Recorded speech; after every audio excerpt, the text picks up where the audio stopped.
And welcome to Thursday Afternoon Live, or whatever we're going to call this. We got to come up with a good name. I swear we should have a contest or something. Anyway, welcome. Hope your January is going great. I'm Steve Leahy. This is Thursday Live. It's been nuts here. So trying to catch up after the holidays. There's some great projects going on. And I have my lovely daughter and her boyfriend coming in on Sunday, which will be good. So I'm trying to get a bunch of stuff done early so I don't have to work while they're here. So it's been nuts. So what we're going to do today is you guys are going to get a sneak peek at one of the 543s that are coming up on Monday. So for those who aren't familiar with what that is on Monday on Facebook we have another live feed, and folks get to make me suggestions on what I should paint. Some of them they're all really good. Some of them are pretty funny. So we have a good time. And then what I do is I pick 5 of those. For the following week, I'll do those paintings, and then anyone who made a suggestion the previous week gets their name put into a hat. We draw one, and they get to pick one of the paintings or any of the other 543s that are on the site. So that's how it works. So normally those 543s are a surprise for the Monday feed, but because I'm so far behind and I'm trying to catch up, I figured we would do one today. So you guys get a sneak preview of that, and yeah. So we'll switch over. We'll do a little bit of show and tell. I'll show you the last week's 543, so you got to get a feel for what those are like if you're not familiar with what we do on Monday, and it'll give you a good idea where we're going. So let me switch over. I'll show you the 5 from last week or from Monday, and yeah, we'll go. All right, so I need this one. Awesome. Want to make sure we're good. Some of that. I'm going to switch to, let's do this so I can see comments too as we go. There we go. That's what I want. Perfect. All right. And hopefully sound is good and all that fun stuff. It looks like everything is going pretty well. So I'm going to run with that. All right. So here are the 5. I'll show you these. So the first one was a shuttle reentry. That was a suggestion. It was actually by my son, who had jumped on the feed and a couple weeks ago and asked for this one. So I had a lot of fun doing this one. It was great. I used the Atlantis as my model, and then just kind of not made up, but I went on and looked at reference photos of, you know, that heat that's generated by the re-entry, and that, you know, the molecules splitting apart and everything. It's pretty fascinating. So that is my Atlantis coming home, and I think I call that re-entry corridor. So now if you are interested in any of these, what I do is all the 543s that I do for the week on the Facebook feed are automatically discounted 50%. And there's a couple of reasons for that. One, I get to choose which ones I get to paint, which makes it a little bit more controllable for me. It's not like a commission where I have to kind of do work with what someone else suggests or wants. So that makes it a little bit more controllable for me. And I can do them on my own time. Like I can sneak them in wherever I want, whereas a commission, basically everything that gets pushed to the top. So that's why I can discount them. So they are usually half of what they normally are for any of these. So jump on there. Cody, what's up, buddy? The next one, the suggestion was all of the Chevy logos. So Chevy's been around since 1911, so there are a lot of Chevy logos. So what I did was I picked the very first one, put that one on the top, and the very newest one, and put that behind. So that's how that came out. Now normally these are all black and white, but occasionally if I can slip a little bit of color in them, I will do that, especially when it needs it. So that's how this one, and this one's just called Then and Now. So that's how that one came out. And incidentally, when you get these, this is how you get them. They're 3 inches by 4 inches, but they're matted out to a 5 by 7, which just makes them really easy to frame. And they all come with a certificate of authenticity too. So they are the original art. So you get the original one. The next one was fun. So the next one was, the suggestion was just Tron. And there's lots and lots of ways to go with this. I could have chosen, like I did, I could have chosen the old Tron movie from the 80s, or I could have picked the newer one from 2010, but I went with old school and did the light bike from the original Tron movie, which was fun. So that one is just called Tron. There you go. Dan, what's up, buddy? And Gary, what's happening? This one was Gary. Gary, I think this one was yours, right? The F3F. So this is the Grumman F3F, the last the last operational biplane commissioned by, it was commissioned by the Navy, but by any U.S. military force. So made its appearance in 35 and ran till about 41. So it had a relatively short life because everything was switching over to monoplanes. And Grumman continued this cigar body shaped plane with these giant radial engines for most of the war, most of World War II. But this is an impressive plane. Wasn't as fast as the monowing planes because of its drag, but would have been a great plane. Certainly would have been the best biplane by far, as far as what else was the other planes that were flying around. It had a retractable gear, which was interesting. So yeah, it's a neat plane. So that is the F3F, and I think I just called that Grumman F3F. So there you go. And finally, the last one was the Apollo 11 command module re-entering the atmosphere. So this kind of goes with the shuttle one. And this is good. I've never done the command module before. And so that's my, what was it, July 24th when they returned in '69. So that's the return of the 3 astronauts that had included Neil Armstrong, the first man on the moon. All right, so that's what we got. So that's what they look like. That's how we kind of come up with them. Now, what you guys don't see during the week is when I'm doing these. So we're gonna do one today, and I'm just gonna do this. This feed might run a little bit longer because I got to get this done anyway. So I'm just gonna run this until you guys conk out or I finish it. So this is all this is, and I've talked about this on the Monday night thing. This is just a piece of sheet magnet. And I put some photo corners on it originally. Originally, you can't see it. They're vinyl letters that say 543 here. And I just throw my card on there. So when I'm working on it, live, people can reference that type of stuff. So so this is the setup. What I have here for all these paintings, and I've already prepped these. I actually prepped them this week, is this synthetic paper. It's made by Legion Paper Company, and it's called UPO. And I saw this stuff a lot before, and it's polypropylene. It's basically a plastic, and it's layered, believe it or not. And I found that out because if you do put like a real aggressive tape on this and then pull it off, you can pull the top layers off. You can't really see the layers at all, but it does delaminate like that. But basically this is the way it comes. It's very smooth. I haven't really painted on this just the way it is, but as soon as Createx came out with their Autoborne sealer, it changed the game for this for me because it allowed this material, which is a very stable archival material. Obviously there's no acid in it and it doesn't change ever, to react like what I'm used to painting on, which is paper. So I spray them all with Autoborne sealer, which is aggressively sticky. So just do all that. And then what I do is, well, we'll take it from here. So what I'll do is I'll take this sheet, and this was just sprayed. There's some little nibs in it, so I'll show you how I get rid of those and how I get this stuff going. Lee Jordan, what's up? Oh, today's cheers, by the way, because I have an absolute metric shit ton of stuff to do. I'm just doing coffee today, so cheers to you all with that. If you guys are cheersing over in the UK because you're done with work, I will cheers vicariously through you. So that's good. All right. So what I do to get, and you can't see it here, but there are little dust nibs, and it just happens. Chunks of paint. I mean, I strain it and everything, but sometimes things get through.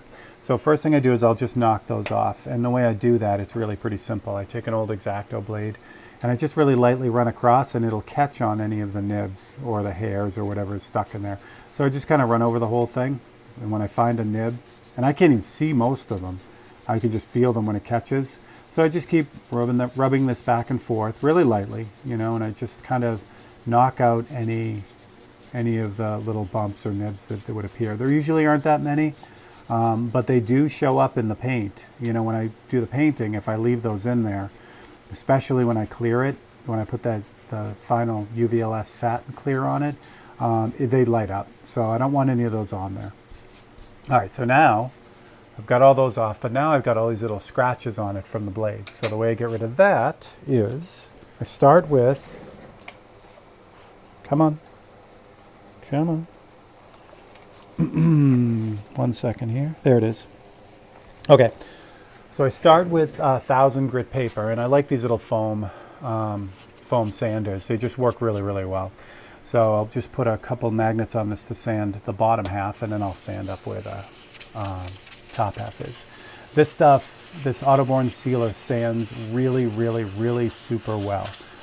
It shears off. It's almost like, I don't know if I can show you, but it's like a gray powder. It's super nice the way it sands. So I just kind of look at it at an angle and just kind of, change up. This is 1000 grit, so it really doesn't leave any sanding scratches. It kind of does, but once I get all the paint and everything else on it, it doesn't show up. But I try to keep it, kind of random, so I don't have, canvas-like texture on it, which you could do. You could sand this with a heavier paper and leave like a linen texture in it. So, oops, there we go. And once I get it there, just to ensure that there aren't any real sand scratches, I have this really old used piece of Scotch-Brite pad. So this was originally 800, but now this has got to be closer to, I don't know, 1200, 1500. So then I just go over the whole thing, and this just eliminates most of the 1000 grit sand scratches. I mean, I have those pads with 3000 grit on them. I could, just keep doing it with the pads, but this works so well.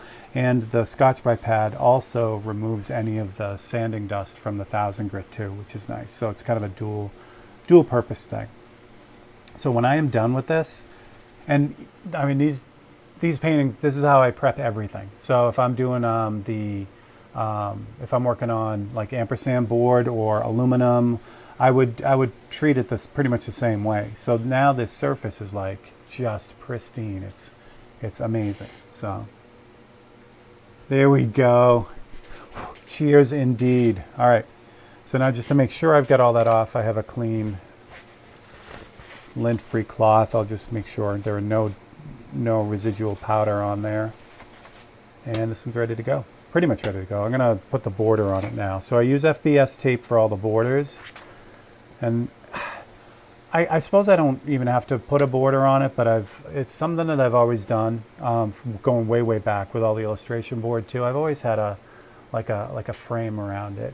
So this is the paintings are all 3 inches by 4 inches. This piece of UPO is 4 inches by 5 inches. And I have 1/2 inch tape. So you can see it kind of makes the math really easy. What I do though, because I don't want the painting being exactly 3 inches by 4 inches because it makes it difficult to mat sometimes, I'll just bring this up about, I don't know, maybe 1/8 of an inch, probably not even. So I just put that on the edge, but I have a little bit of an overhang, and you'll see that when I flip it over. And then I just leave that part not stuck. What's up, Gary Shees? All right, that was actually Gary S.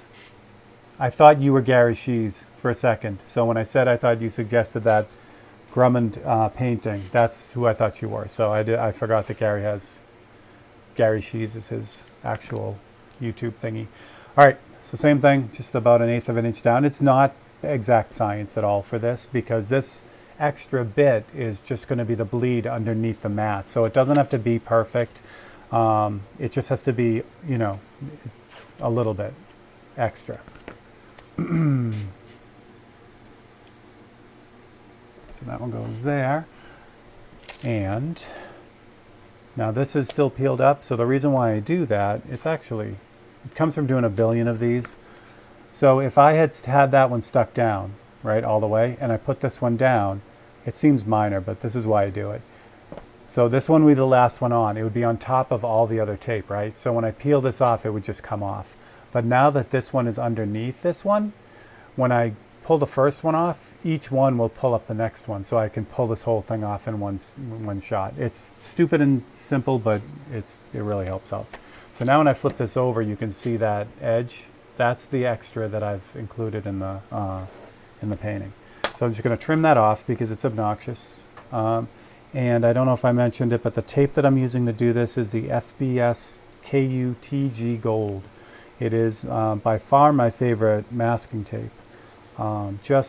It's just the right adhesive on it. It rarely pulls any paint up, even when the paint isn't really stuck very well. but it also creates a really nice edge. It still sticks enough to make a really clean edge. So I really, really love this. Plus it's relatively see-through. If I were to put this over something and want to, you know, kind of see it to cut it out, it's pretty see-through as well. Not as see-through as their green, but still. There you go, Lee. Yeah, I know. That's cool. So welcome Gary S. and Gary Shees. That's awesome. Cheers to that. Dunkin' Donuts. Anyway, all right. So we're good. So we're ready to go. Now, you've probably been asking yourself, what are we painting today? So here's where you guys get the jump on what's happening. So one of the suggestions from last week was a 1965 convertible Mustang. So I have a difficult time saying no when someone suggests this era Mustang, because this was not this one, but my first car was a 66 coupe. So I love, love, love this car. I wished I had a 65 convertible, but in, you know, the Mustang came out in 64 and a half. There's the model 64 and a half, then there was a 65, and then it caught on, and 66, they produced a lot of them. So so it's easier to find a 66 than it is most of the older, the 64 and a half and 65. So when I was a kid and had, you know, not a lot of money, this is what I could find, the 66 coupe, which I don't regret. It was easily mechanically the worst car I've ever owned, but it was also my favorite car I've ever owned. All right, so what I do is I grab the photograph, put it in Photoshop. Originally this was just a static auction type photo, so it was straight on like that. But I tilted it and made it fit. You see the corners here, that indicates the 3x4, the area of the painting. So it just helps me line it up. Dean Brown, what's up? UK, it's 6:15. That's what I'm hoping for, Dean. We have a lot of people from that side of the pond that stick it out on Monday nights. I start at 6 p.m. over here in the US, and it's super late for all you guys. So this feed came about because, you know, just to give all my UK friends a break and not have you guys up till, you know, 2 in the morning on a school night, as it were. All right, so what I do, once I have the copies, this is just on heavy copy paper. I just get Staples Premium, whatever they have. I think it's 28 pound or something like that. And I keep one on the side here just as a point of reference. So let me move this a little bit so we get a better shot of it.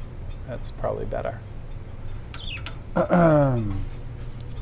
Awesome. Tone, what's going on, man? Oh, you killed me on Tim's feed with 70 degrees and hanging out. So Tone is an airbrush artist down in Jacksonville, Florida. He moved from New York to airbrush down in Jacksonville. That bagger is crazy, Tone. That's crazy. I love watching that come together. I don't know how anyone does full paint jobs on full baggers. It's just, I would take, you know, 8 years to pull it off. It's coming out good.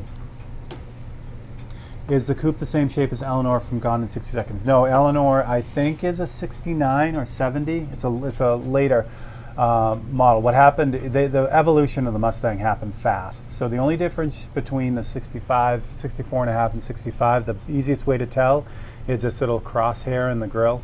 So if it has that, it's usually, that they did that in 64 and a half and 65. 66 didn't have that. It just had just the Mustang logo in the middle. The backs look almost identical, or pretty much identical. And then in 67, I think they realized the popularity of it, and the way I describe it is it's roughly the same car. It changed a little bit, but they added a ton of chrome to it. There's chrome all over the 67. And then 68 and 69, 68 is pretty much like the 67, and 69 the body changed. It's more like what, you know, what we see in the fastback and the Mach 1s and all that. So the early 70s Mustangs. So even better today. I don't want to hear that. It's absolutely downpouring here in Ohio, but at least it's pretty warm. So if this was snow, it would be interesting. So all right. So what I do with these 543s, in order to keep them within a certain time frame, I try to keep them to at least 2 hours, and that way I can, you know, offer them at a decent, you know, not decent, but a better price than some of the big originals. I try to like really limit things. So what I normally do with a painting like this is I'll eliminate the background and make it kind of showroomy. I'll have like a black fade that's fairly simple to do. So in order to get that done, what I have to do is I have to block off the car first. So, yeah, I can zip it out. Okay, let me do that. Oh, and I'll turn that on too. That's probably going to help. Then I can see what's going on up there. So actually, I'll raise this up I don't want to do that. I don't want to do that. I was going to raise it up a little bit, but that's not going to work. We'll do that so you can see what I'm doing. Zip that in a little bit. There we go. Okay. So now with a convertible, with a hard top, it's pretty easy. I would cut out all the windows. With a convertible, there's no roof. So the question is do I just cut off the entire roof line? I mean the windshield, or do I leave it? And I think there's enough of it to leave it. So yeah, so I think I'll leave it. The reason why I'm hesitating on whether to leave it or not, a thin strip like this where the pillars are here, it's not going to make a great mask when this is done, and the paint's going to get underneath it anyway. So that's kind of what I'm thinking about when I'm doing this. Plus, yeah, this cutout on the top of the windshield is super thin. It's really thin, like obnoxiously thin. So it's one of those things that, you know, if I took it out and just painted it in, it would still work. But we'll see what happens. Now, I want to obviously take out you can see the background through it, which is why I go through this to cut it out. If I left it in place, yeah, it did break, so that's fine. So what I'm going to do is I'm going to leave out that line, take that completely out because that part got cut. So all I'll leave is the vent windows here. I inherited my dad's 69 Mach 1 428 Cobra jet. Dan, one of my friends growing up had a 70 Mach 1, and it was funny because, you know, my car, I really loved my car, but like I said, mechanically it was falling apart. And if anyone knows anything about Fords, they're all, you know, those are all unibody vehicles, which means the frame and the body are all kind of mashed together. So when that starts rotting, it's a mess. So of course, you know, mine, as most old Mustangs were that were left out, mine was all rotted underneath. So, but his car was beautiful, so I was super jealous of that. But yeah, 69 was a great year. My uncle had a 69 Mach 1 too. You guys can see what I'm doing, right? I'm in the right spot? Okay. What else is going on? So yeah, so while we're on YouTube, thank you all for coming by and hanging out. That's amazing. I am on the threshold of breaking a pretty cool barrier for the channel. So as soon as you hit 1,000 subscribers and a certain number of watch hours, it changes your site. You can get to do a lot more things. So I'm just about there. So thank you for everyone who has clicked any of those likes or especially subscribed. I really, really appreciate it. So if you're watching this after the fact and you haven't subscribed, it would be awesome if you did. So thank you all. It's really cool. This is just a regular number 11 X-Acto blade. For all the different X-Acto blades that there are, X-Life and all that fun stuff, it doesn't matter to me. I don't find one lasts any longer than the other, although they say they do. I kind of burn through them because I'm just using the very end of this anyway. But I do notice the difference. I mean, some people have had good luck with other brands. I have never had good luck with other brands. So I'll stick with the X-Acto. As far as the handle goes, this is something that I just made along the way. So it was turned, my brother-in-law has an amazing lathe. It's a machinist's lathe, but for fun we were turning some wood on it, and so I turned the handle for that. Yes, thank you, Lee. That's awesome. Yeah, any of that interaction really, really helps out. All right, so while I'm talking, I really wasn't paying attention, so I'm not sure if I've got everything. So a quick way to check to see if I've cut everything out is to flip it over, and then I can kind of track through. See, I missed the whole front side of the car, so I can get that done right now.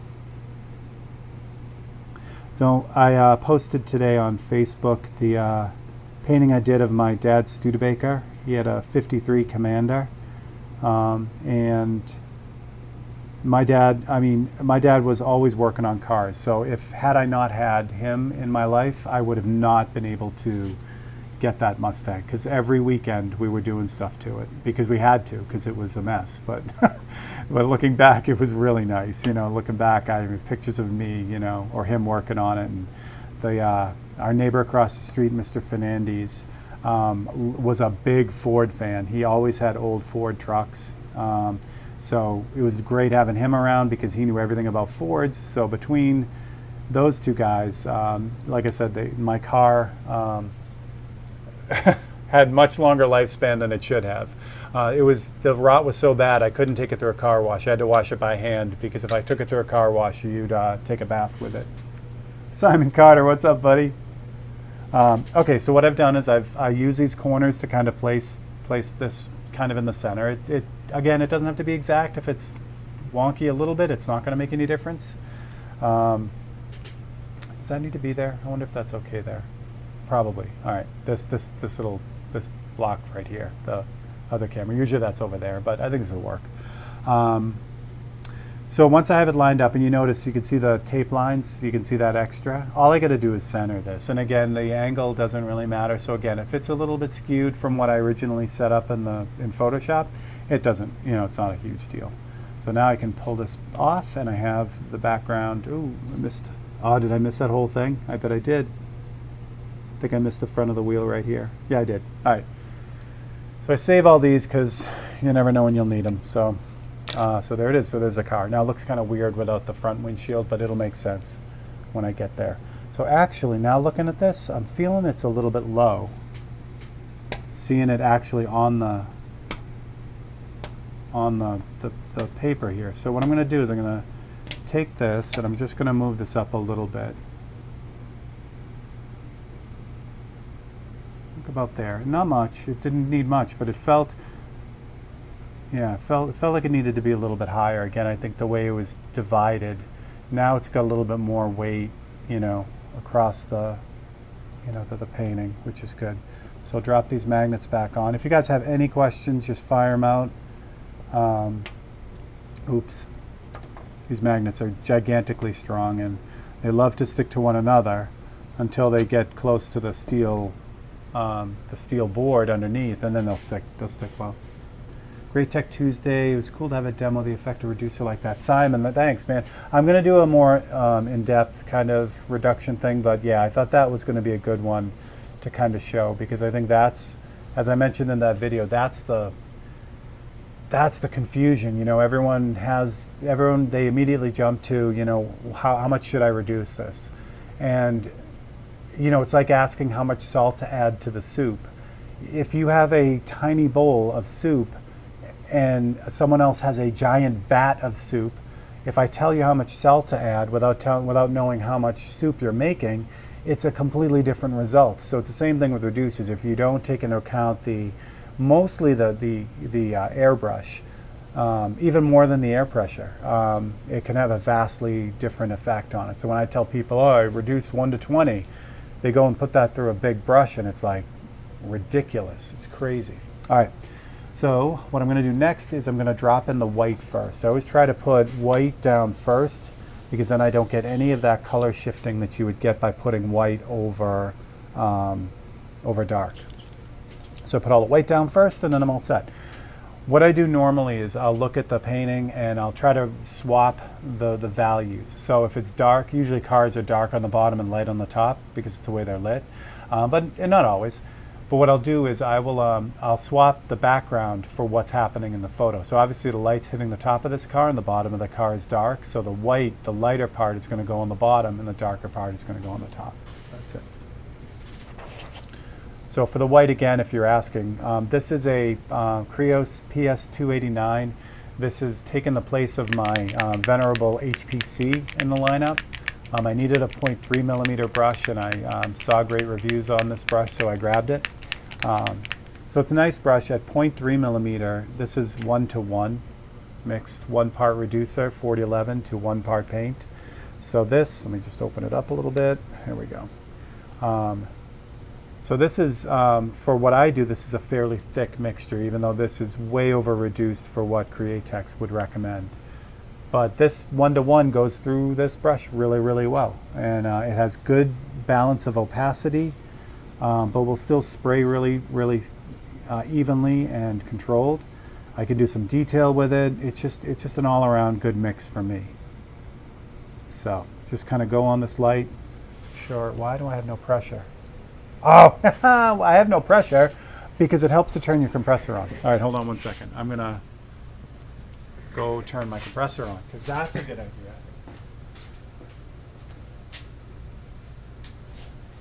There we go.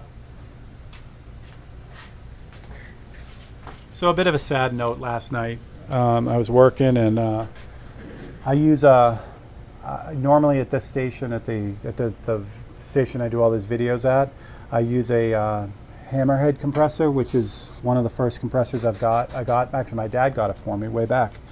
So I think that finally decided to stop working. So I'm going to have, I might have my buddy Mike look at it. It's definitely something electrical with it now, and so that was kind of sad to have that happen. So I switched out. What I'm using right now is my travel compressor, which is made by Silent Air, and it's a 30TC. It's a little tiny 1-gallon silent compressor, which I really, really love. In fact, one of the things I'll be doing this year is building a travel case for it. And I like it so much. It's really small, it's really strong, and as you can tell, it's running right now. You can't even hear it. It's really nice. I looked it up yesterday, and it's still available. I saw it on Amazon, and I think Midwest Airbrush has them.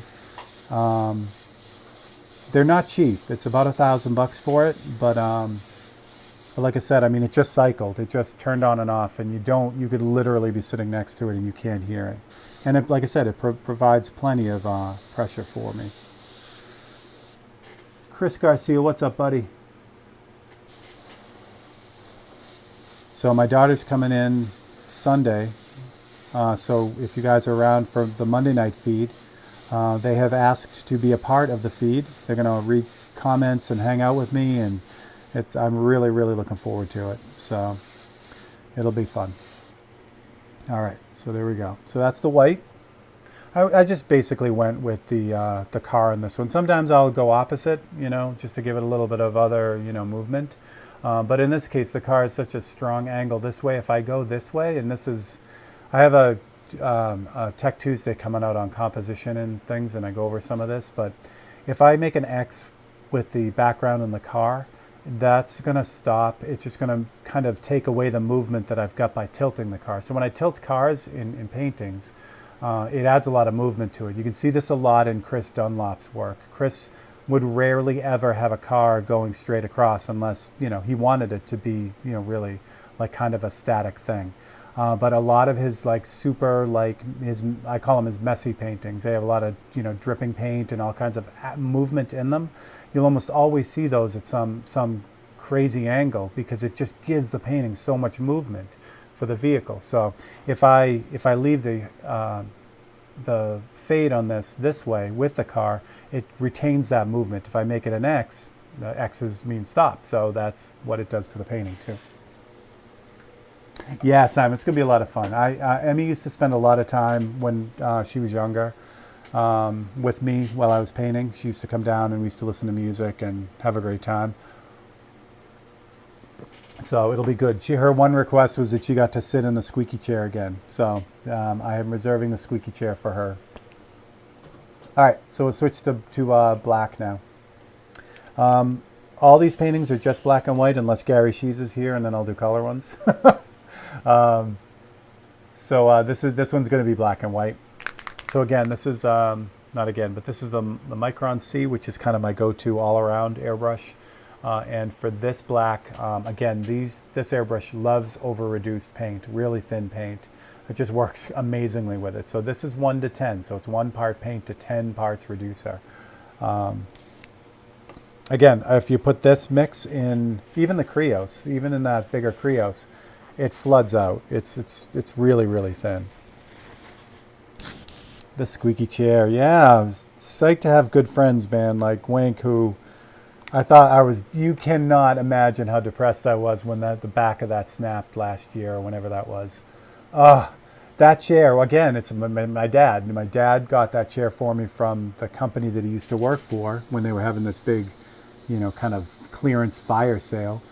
So I've had that chair my entire career. Even before I had a career, I had that chair. So when that thing broke, I'm like, oh no, it's not what I want. So Wink was great and fixed it. Now, unfortunately, because I'm not paying attention, there is a fingerprint right there, right in the middle. So what happens, especially with this paint, when you over reduce it, but really any paint, if even the oils from your fingers will act like a resist, so you can actually see my fingerprint right there. So what I'm going to do, since it happened early, and that's good, I caught it, I'm going to dry this up real quick. Honey Rivera, what's up? It's good to see you, honey. All right, so I'm going to dry this so it's really dry. And I'm going to grab that, not the sandpaper, but the Scotch-Brite, that super soft Scotch-Brite that I have. So when I just really lightly rub that, that fingerprint lights up. The paint just comes immediately off.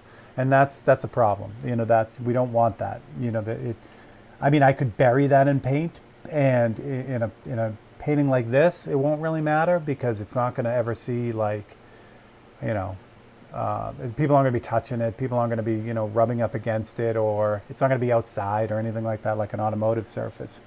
But it's a good habit to get into, to just kind of keep things clean. So what I'm going to do is I'm just going to scuff this until I get all that off. It's easy to do this now. It would not be easy to do if I put the whole fade in. I'd have to actually do some work on it to get that to work. But there we go. So that's all gone now. Now I can continue on with the fade. I'll just, you know, block that out and we'll be good to go. Excellent. All right. So since I already have some black on here, I'm going to make my life easy and kind of catch this section up that I just scratched out. But I'm really keeping an eye on that fingerprint because I want to make sure that it's gone, like I got all the oil off it. So as I spray it, I'm really looking for that fingerprint to reappear. If it does, I'll have to really...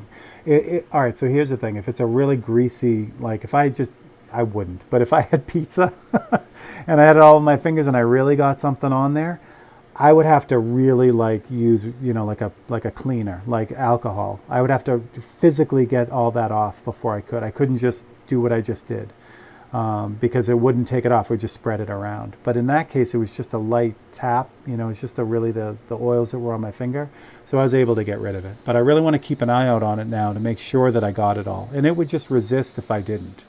And it seems really good. So I know. Yeah. Well, actually, that's a really good point. So yeah, honey, you could. The only thing is again, it's the lack of the paint to stick on there that would make a mess because it would stay very fragile. So if I wouldn't know how to get the paint off without, you know, ruining it in a way. But it's worth it's definitely worth messing around with. Like if you could put something that would act as a resist on your fingers so you would get that texture, you know, the pattern of your fingerprint, that would be pretty interesting. So, all right, so I'm just going to run that down now that I've got the fingerprint out and everything's looking good. The way I do this fade is I'll just spray the whole area, the one value, and then I'll just keep going over the upper part. So it's not like I start at the top and fade down. That's not really how it works for me. I'll do the whole area in the lightest value, and then I'll just keep going over the upper sides, not all the way down, and that will create that fade. And that gives a really soft, controlled fade. If I tried to fade that down, there's more of a chance that I'll get this kind of, you know, mottled look to it. This just always gives a really, really nice, even fade. All right, next up is the shadow underneath. So the shadow underneath this car is really, really defined. So I'm gonna probably throw that in with the. I'll do that next. It's probably the way to go. Do I want to just go for it? No, I don't, because it's too. If it wasn't as an extreme angle, if I could see more of it, I would just dust a. You know, right now I would just do the shadow underneath. But it's pretty tight, and so I don't want to screw with that. So we'll do that. We'll take this off. I'll show you another cool trick too in a second once I get the, no, I'll do it now.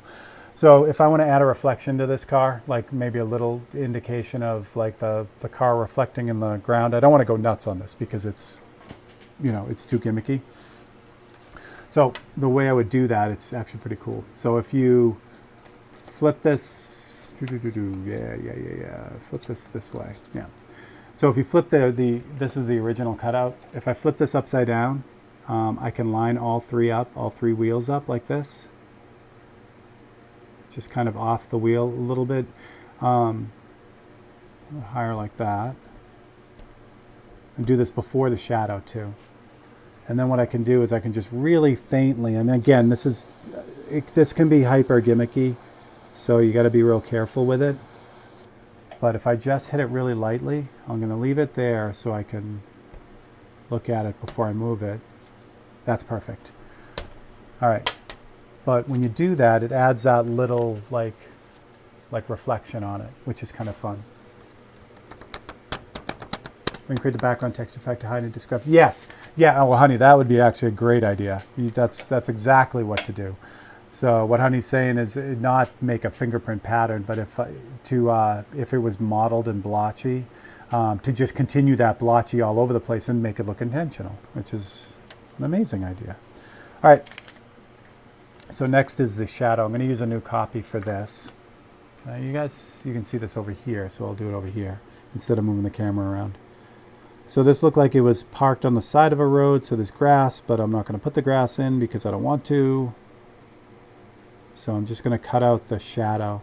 And the reason why this is a separate template is because, I'll show you in a second, once I get this cut.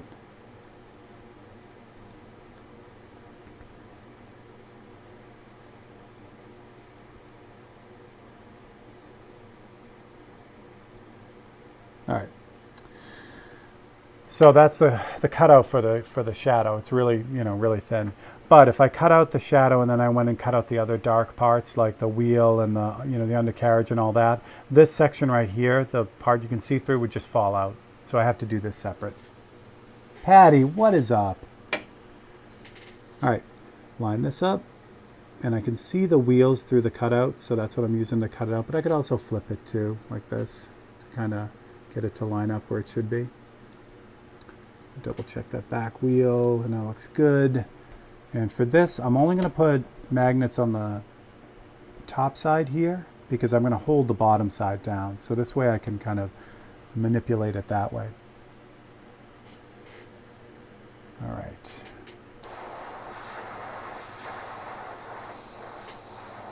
I don't have my little steel ruler. It's actually upstairs. But another good way to hold down something like that too is you can actually use a ruler to hold the whole thing down all at once.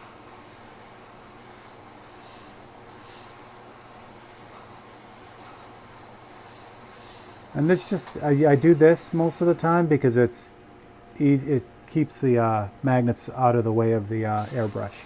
If I had magnets on the bottom side of it too, I'd have to kind of like, you know, aim at a certain way that I wouldn't get any kind of shadow from the magnets. This way I don't have to worry about it. Okay, there's the shadow. That's done. Lunch break. Love it. All right, so there's our shadow. Wonderful. I kind of missed there, but that's okay.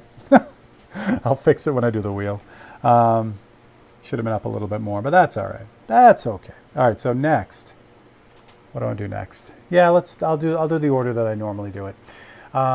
Since I have the brush hooked up with the black, I was going to put all the black in, but I'm going to put the white in first, again, and this is for the same reason. If any of the black goes on top of the white, it'll be fine. If any of the white goes on top of the black, it'll shift blue. So you'll really be able to see it because this color right here, where I did the black over the white, has a really nice brownish feel to it, like a, yeah, just a brownish feel to it. If I were to do it the opposite direction, this would have had a bluish feel to it because of the way that the light kind of interacts with the white particles on top of a warmer surface. So I'm going to kind of follow that same rule with the car because I don't want to reverse that and then have the car look blue and the rest of it look brown. So that's that. All right, so we're gonna do white. Another copy. Do I need another copy? Can I use this one? No, I'm not gonna. I'm not gonna do it. All right, here's the new copy. So what I do is I start looking at all the white. I'm gonna move you down. No, I'm not gonna move you down. Well, yeah, I'm gonna move you down. Well, I'm gonna move you down, but it's easier than moving all that stuff to just move the camera. Actually, let me turn this like this, and that like that. That's much better.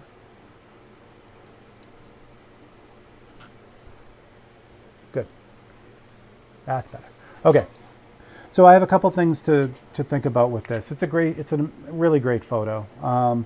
But there are things that I can kind of make some decisions on, like this little highlight right here in the door. I could leave it or I could take it out. I think I'm going to take it out, and I'll show you, it's going to add a nicer fade to the side of this car. There looks like on the side of this there was trees or something, which makes sense because there are trees in the background, so it's likely that they took this in a park or something. So there's a reflection, a real strong reflection of trees in the side here. I'm going to take those out too. I'm just going to fade it. It's going to give a more showroom type feel to it. Plus it'll save me time because I won't have to deal with that highlight. So, and that's what we're doing. We're saving time on this. This isn't like a 20-hour painting that I can just go nuts on. So I'm going to take everything out. The door handle is right in the middle of the white, but that's okay. I'll paint that in after. Again, painting the dark on the light is not a problem. It's the white light on the dark that becomes a problem. Again, I'm going to leave the top of the roof line out. I'm going to just go for this, for the whole top of the car.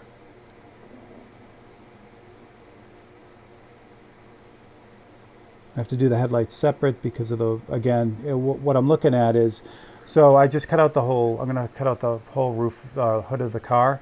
It's super close to that headlight. Well, the headlights are going to be white also. It's too close. If I cut that out and I screw it up, it's going to fall out, so I don't want that. So I'll just use another copy for that.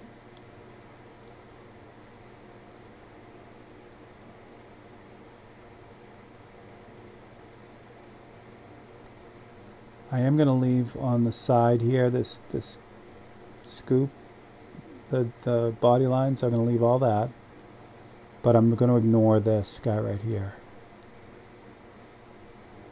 And what I'll do, yeah, that's way too close to get all that in there. So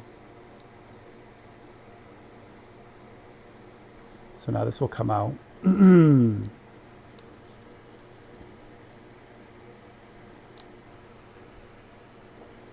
Get all that? There we go. Okay. That is that. So now I can start looking at other things that I'm going to be able to grab. Like I can grab the rear view mirror here. That's white because it's chrome.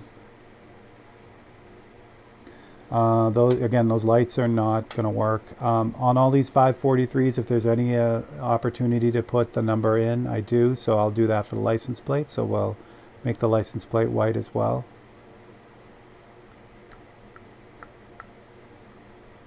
So I still have the ignition key from this car. I swapped out the ignition in it at one point, so I have the original key. So I still have it on my key ring. This needs to be done too, but again, it's awful close to that. So I'm going to leave it for the next one, but I can do the wheels. Yeah, originally my car was it's kind of a mustardy yellow, but the idiot who I bought it from, and I do mean idiot, decided to paint it white, which sounds good, but he didn't know what he was doing. So we ended up wrestling with the paint for the entire life of the car. It was a mess. So there are vents on the top of the hood right here. So because the car he didn't do any of the body work, and again, you couldn't take it to the car wash because of the rot around the windows that he just covered over. He actually closed over those vents, just went right over them. Stupid. A lot of dumb stuff like that. It was a standard. It was a three speed originally, but he decided to put in an automatic transmission into it, and didn't do a very good job. So the car would, when I would go to warm it up in the morning, because it's an old car, you know, in New England, you have to warm cars up. I would go out, start the car up, and I would come out and the car wouldn't be there. It would have slipped into neutral and rolled down the street. Now, fortunately, we lived on a very shallow, sloped street, so it wouldn't go very far, but it's always fun when you come out and your car is missing. Yeah, that kid was, he was not bright. But again, you know, we had fun working on it, that's for sure. It was one of those things. It was always, every weekend the hood was up, every single weekend.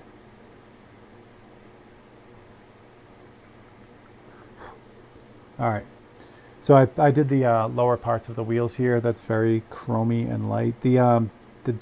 I got this one on the, you know, the details on the wheel itself. I think I might be able to grab this one too. But again, it's a balancing act. You know, if I cut out too much, then the whole thing comes out. So I just got to kind of pick my battles. Like, I can't obviously cut out the hub of the wheel with all this stuff, because it will just fall apart. There we go. But some of the details are good. I don't want to mess with the back wheel. The back wheel's too small to cut out. I think that's good for the first pass. Could get the top of the rocker, maybe. Yeah, why not?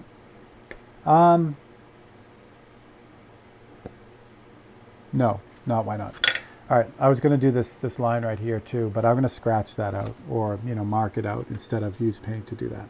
All right, so now we line this up. So the most important part about this stage right here is to make sure none of this gets on the background and none of it gets underneath.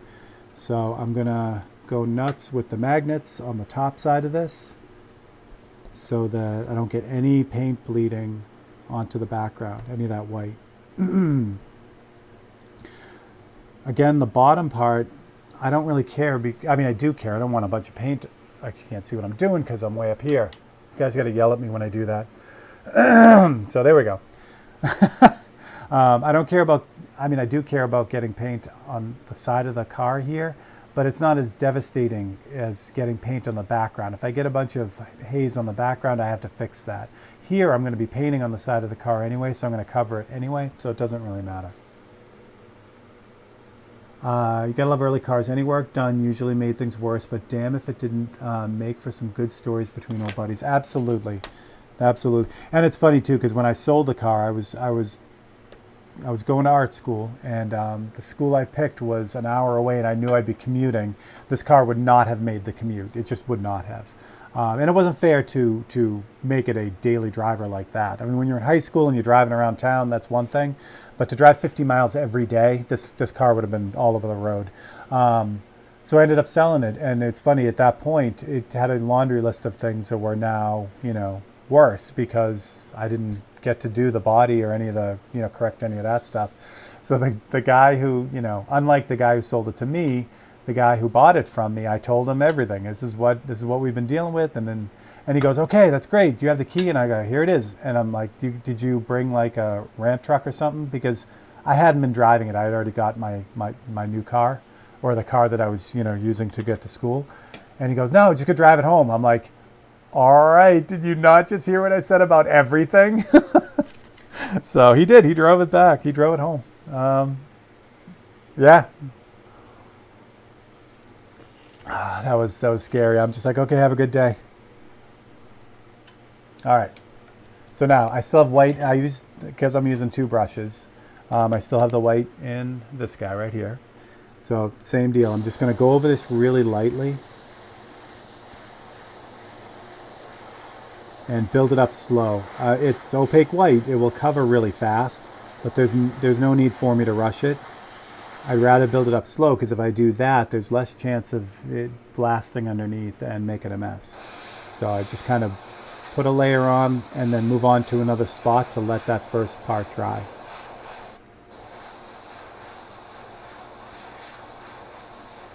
Now I'm trying to keep it really perpendicular to the opening, so that way the air also holds the template down. If I come at an angle like this, there's more chance that I'll lift up that template and get paint underneath. Yeah, Simon, it was pretty funny. I'm like, yikes. But he did. It was pretty funny. I did, you know, it was sad to see it go, because, like, you know, you can't hold on to everything. However, like now if I had that car, I'd have a much better chance of giving it, you know, what it really needed. The only thing about it was, I mean, with that car, it was the stock 66 Mustang coupe. So it was a 3-speed manual. It had a 200, it had just the regular 6-cylinder in it. It didn't have the 289. So if I had that car now, you know, I'd want the 289 at least. So, and I think, you know, I don't know, if I had held on to it that long, the amount of work that it actually needed, you probably could have bought one that was farther along or in better shape. I often wonder, though, like, what happened to it, like where it is. Which I should still have the VIN number somewhere. I could probably find out.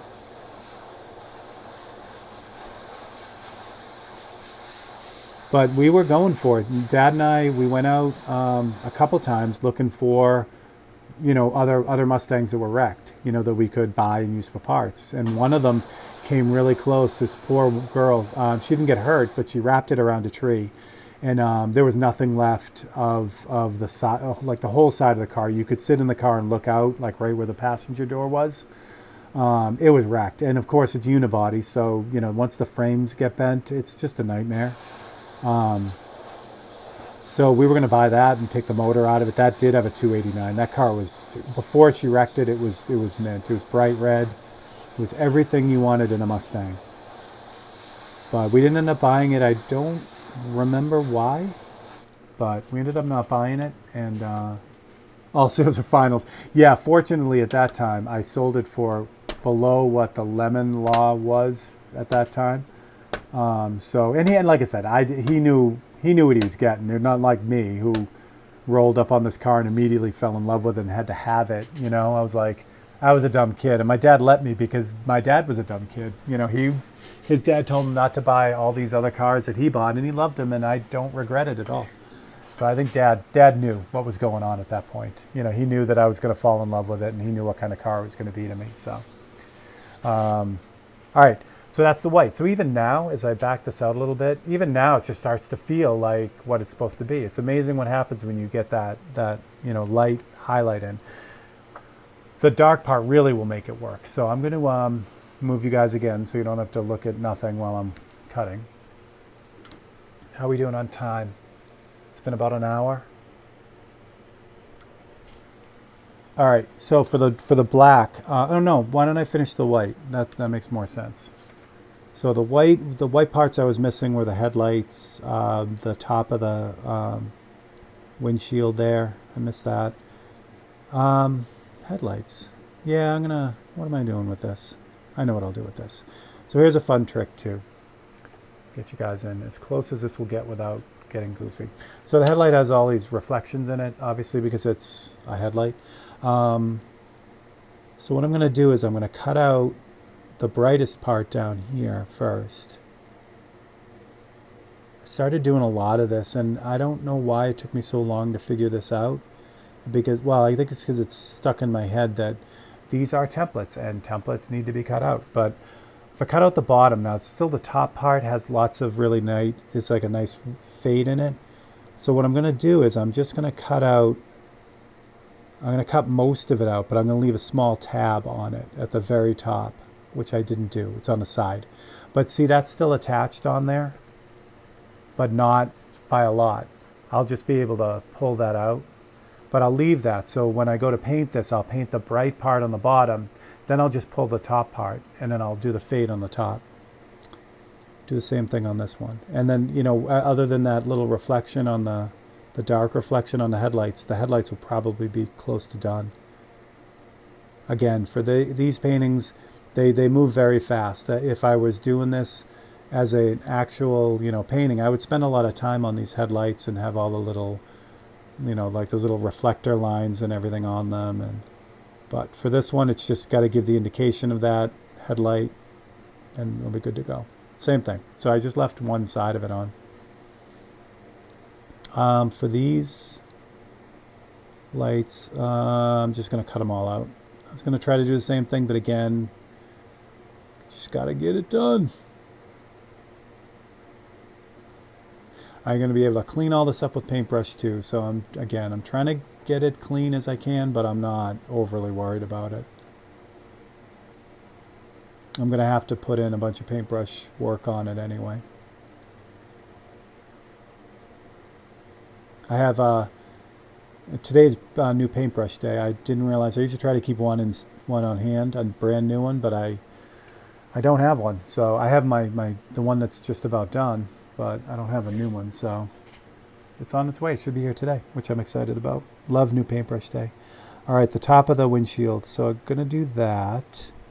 I'm not going to do the pillar on this side though. Just the top is what I'm looking for. Because the pillar on the side is actually going to be done when I do the reflection on the side of the windshield. What else did I miss? I want to get. Do I want to get this? Keep waffling on this, and I don't know how I want to do this. So I'm just going to cut it out. It's better to have it than to not need it. There we go. Wheels, I can't do much with that. That's okay. That's good. Windshield wipers are by hand. I think that's all the white. Well, maybe not. I like these too. These reflections on the headlight areas. It's kind of fun.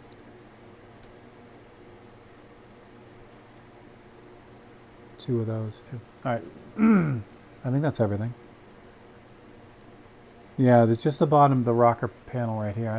I think I'll scratch that out. Oh yeah, the wheel wells too. That's what I almost forgot. And also front bumper. I gotta figure out what I'm doing with that too. I may paint that in. Maybe. Let's see what it looks like. The wheel wells, that front wheel well I can get. Yeah, you know what? I'm going to do the bumper too. That's awful close to that wheel well, but I'm going to cheat a little bit and not pull it out all the way. Because again, I can change that with the paintbrush. I can add the rest of it that I'm missing with the paintbrush.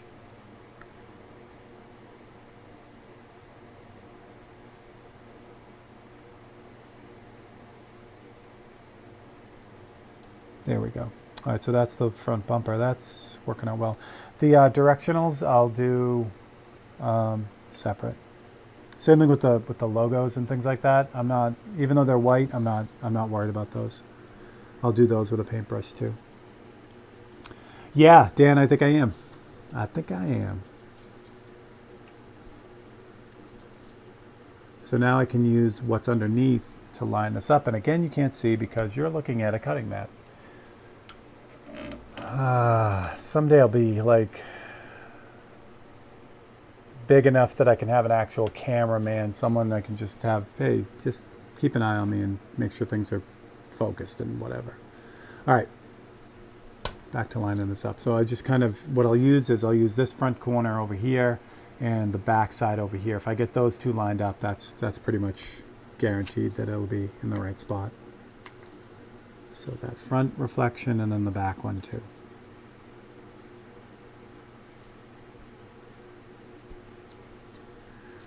So unfortunately, if you weren't there Monday, you can't jump on this Monday and win this painting. This would be for the people who had made suggestions last week. But you can always jump on this Monday, make a suggestion, and be in to win for the following week. So what happens is the winner, a lot of times the winner will choose one of the 5 that are new. But in a case like this week, the winner, who was actually from the UK, Angus, he chose one that was one from before. So all 5 of them are on the site. So that was kind of fun. You know the camera. I got a bunch of them. So so I have the camera from me. I have the overhead, which is up there. I have this one, and I have one more. There are 4. Oh no, I use the other one for the computer. That's right. So yeah, the only way to get another camera is to buy another switcher, a bigger switcher like the one Scott has. And I cannot keep up with the Joneses with Scott. He is techno madman. So I'm gonna work with this for now. And but I do actually have the other camera. I do. You know, it's actually set up for the palette, which is fun. All right, so headlights. Again, just kind of go over real light. It's pretty general. The I'm gonna do the front bumper last because I want to move the magnets to do that. Just like the well, I'll show you. Get that body line in right there. So like the top of the windshield here, I'll move the magnets just on that so that I can keep that down.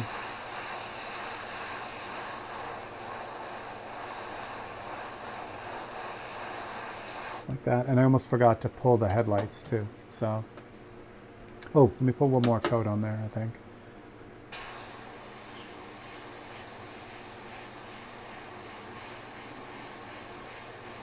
Yeah, there we go. That's better. That one doesn't need it really. So now I can pull the headlights. So there's that first pass with the bottom of the headlights. That's really bright. So now I can pull the top parts. And I'll do a fade from the top to the bottom. And you'll see it'll look almost done when I pull it, which is nice. It's kind of a neat effect. So I'll favor the top here. I'll just kind of airbrush the top, but leave that fade down towards the bottom. It's a little too much paint, but still gonna work. Good. So you'll see when I pull it. Now I'm gonna cover all this with the magnets because I want to get that bumper in. But the same thing, I want to hold it down with my fingers and let the magnets hold the top part down.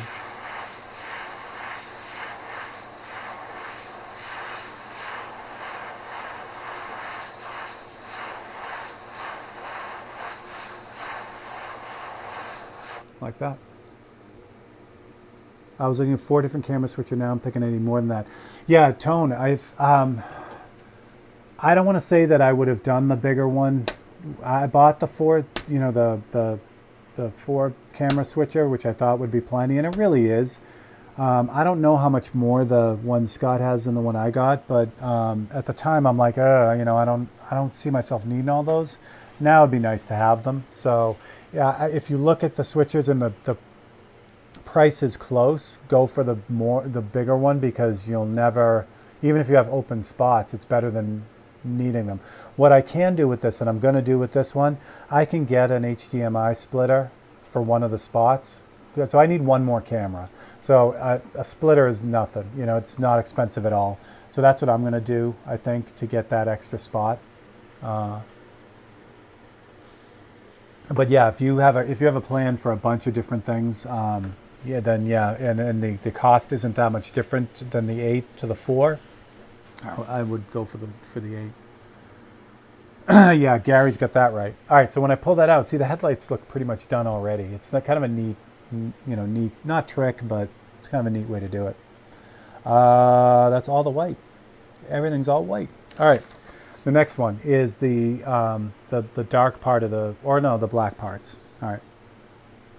So black, and then the fades, and then some paintbrush work, and this car will be done. Like I said, I can usually get these done in about 2 hours. Sometimes, you know, they go a little bit faster, but I'm doing a lot of explaining instead of just painting. So, all right. Next up is all the really dark stuff. So like the wheels, anything that's really super dark. What I do with these when I set them up in Photoshop, I will adjust the balance on them and the contrast. So what I do is I make them a little bit lighter, and then I add a bunch of contrast to that. So it washes out a lot of the really, really super fine details and gives me bigger, just solid, blocks of area to kind of deal with. Again, because I'm not concerned with those details as much on a painting like this. So by doing that, Photoshop takes that out for me, so I'm not, constantly trying to figure out what to take out and leave in.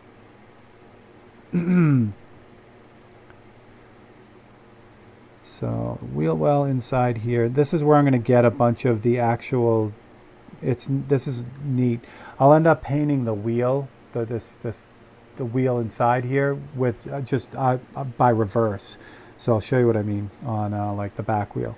So instead of painting in all the white, I'm actually just going to paint in all the black, and it'll leave the white details as the negative. So that little bit right there.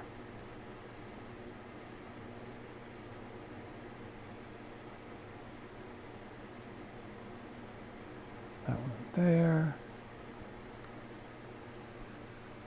Actually, I'll get you closer. So, and I'll flip this over. It's easier to see once I'm done. Again, it's try to be as accurate as possible, but I know I'm going to hit this with the paintbrush anyway. So I err on the side of, I'll cut inside the shape before I cut outside the shape, because the paintbrush can always add it. I can reverse it and paint around it with a paintbrush, but it's always easier to add it.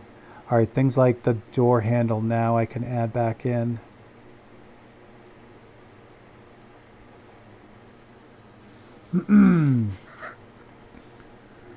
What else? I'm not going to put the tint on the windshield because my painting is so dark there anyway. It's not gonna make too much of a difference. Yeah, but Tone, back to that other thing with the whole switcher idea. The craziness that I was looking into without the switcher when I was trying to look at, because I was watching a lot of other people's feeds, and a lot of people were doing all their switching and camera work with software like OBS, and the amount of stuff that had to happen that way, once I realized that the switcher was, well, it's mechanical really, even though it's not, but it removes all the camera signals from your computer. It does all the switching outside of the processing power of your computer. So I could literally, like, I have a laptop hooked up to this just because for the drawings and stuff like that, but it doesn't rely on the computer at all. So the computer only gets this one single signal with all these different camera feeds. It does all the work. It blends them all together. I can use, whatever cameras I want. All it needs is just an HDMI signal.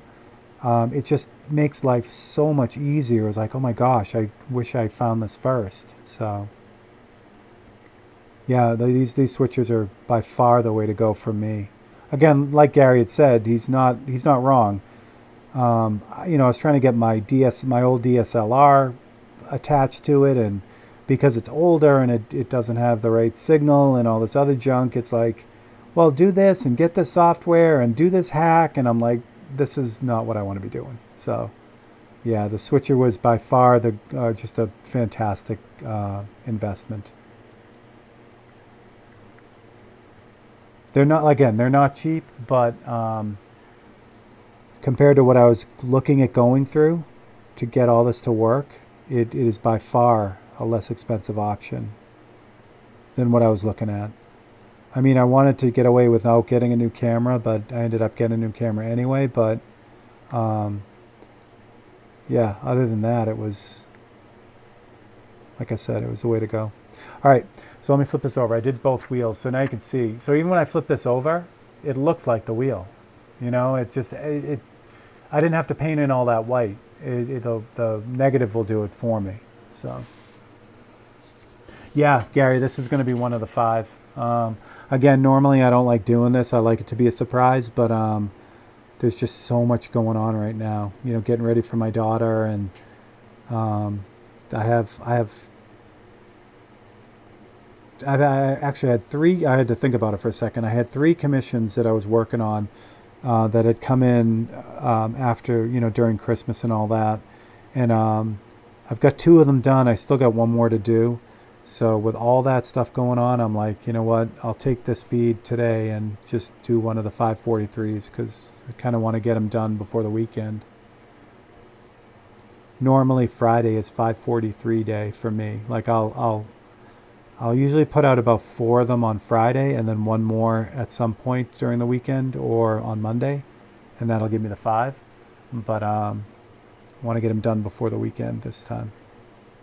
All right, so for this wheel, I've got again, for 543, I should just cut it all out, but I'm not gonna, because it's all, it's really dark there. But I can also, in this photo, I can still see the treads. So I'm gonna do the same trick that I did on the headlight for the wheel here, for the tire. So I'm gonna cut out the bottom, I'm gonna run up the side like this, and then I'm going to cut across, but I'm not going to finish the cut. So it's still on there, but it's really loose now. So that way when I paint it, I'll paint all the solid black stuff, and then I'll pull this piece, and then I'll be able to do the fade with the treads. What else? Oh, this is going to be a fun cut. All right. Michael Lake, what's up? All right. I'm going to try to do this with the grill too. So there are 2 ways to do the grill. I could cut the whole thing out and then put the Mustang and the cross in, or I could try to cut the dark pieces around and leave the cross. It's a much harder cut, but if I can pull it off, it saves me a bunch of time in the end. So we're going to give it a shot. If it doesn't work, it doesn't work. It falls out anyway. But if it works, like I said, it'll save me a bunch of time.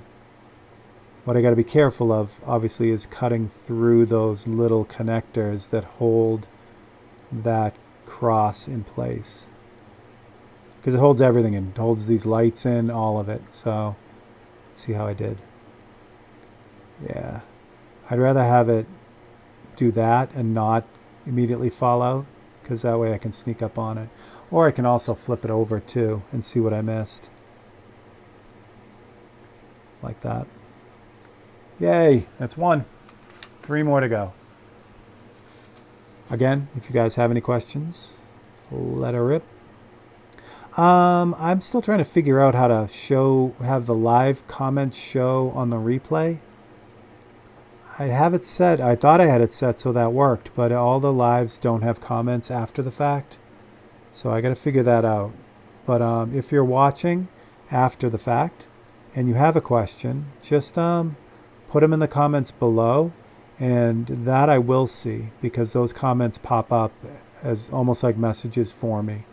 So if you have a question, if you're rewatching this after, feel free to drop a comment below, and that way I'll get back to you with the answer, or I'll try to anyway. I mean, I'll definitely get back to you, but I'll make sure I try to answer the question if I can. All right, there's 2 down. Show you what this looks like when I flip this over. I mean, that's, tiny. So I'm not going to cut out the black areas around the Mustang. That's just dumb. I'll hand paint all that.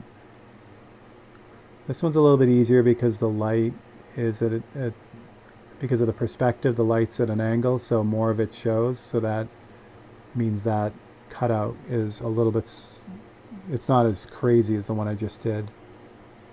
This one, however, yeah, no, I can do it.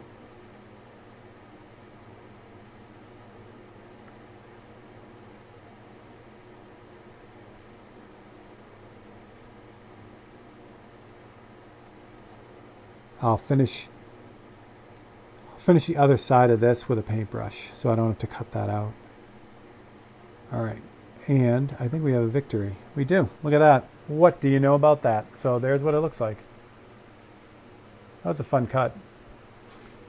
All right, what else am I going to do here? The back wheel well. Again, I'm not worried about the grays, any of the fades, the tires, and the side of the body. That comes in the next one. I'm just looking for whatever's really, really dark here. And that looks good. What I'm also going to do is I'm going to set up these marker lights to the directionals. So I'm going to cut out the shadow of this. And all of this does here I mean, I'm going to hand paint these directional lights, but all this does really is just tell me where they go. It shows me, you know, where to paint them in. And you'll see that when I get to it. All right, there we go. Those are good. Yeah, I don't want to do it. Might as well do it, because say it with me, kids. What could go wrong? Underneath the nose of the car, but above the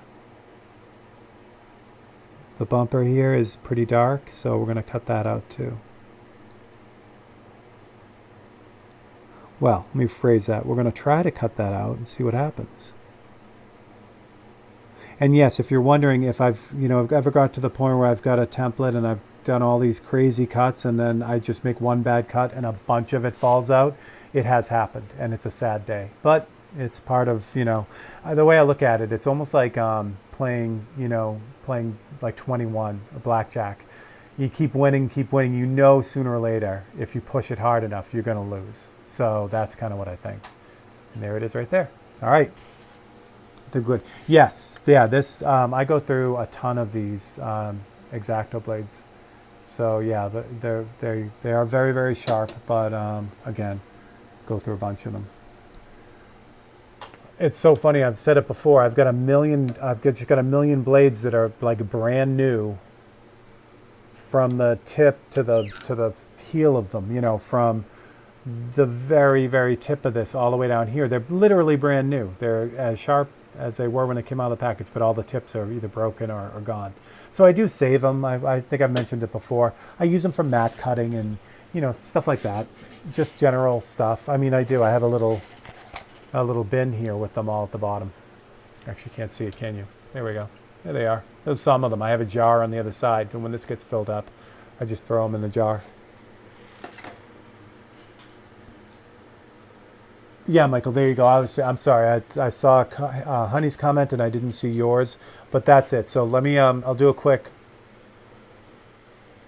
Wait, am I cutting anything else out? Yeah, Michael, I'll show you on when I'll paint this in, and then I'm going to cut out the fades for the sides. So I'll show you kind of how I keep it from ripping. As you get farther along with these cutouts too, it becomes so much easier to line them up because you can see all the stuff you've already painted, which is nice. In the beginning, you're really trying to like line it up to almost, nothing. So it gets easier later on. Alrighty then. Goes there, goes there. Again, I'm more concerned about the top sides of it, getting paint on the really bright white parts. So what I'm also going to do, now that was 10 to 1 that I had in here, and it's almost gone now. Actually, you can't even see it at the bottom.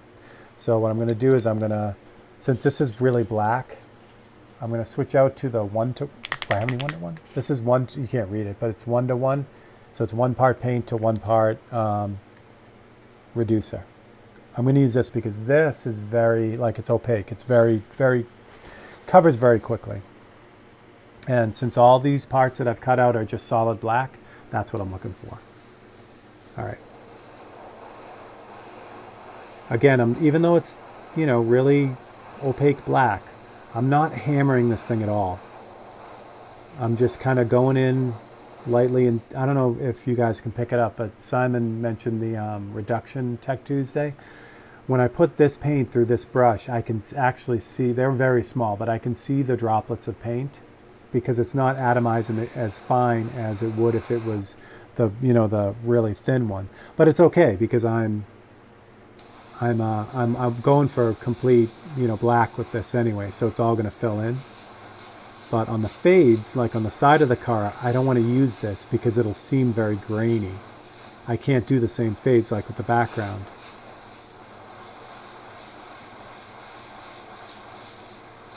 And these bamboo meat skewers are best tool ever. I use them for cleaning airbrushes. I use them to hold a template down where my big fat fingers would get in the way. They are just awesome, and they're cheap.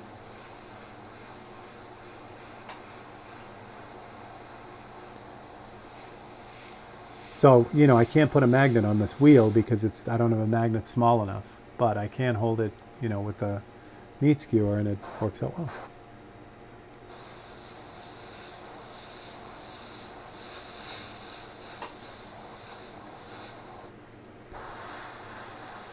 I am gonna save myself some aggravation though. When I go to do underneath the car, I'm gonna do it like I did with the headlights. I'm gonna leave all those magnets. They're blocking the grill. I can't do the grill yet, but I can now do all of this without worrying about it. James, what's up?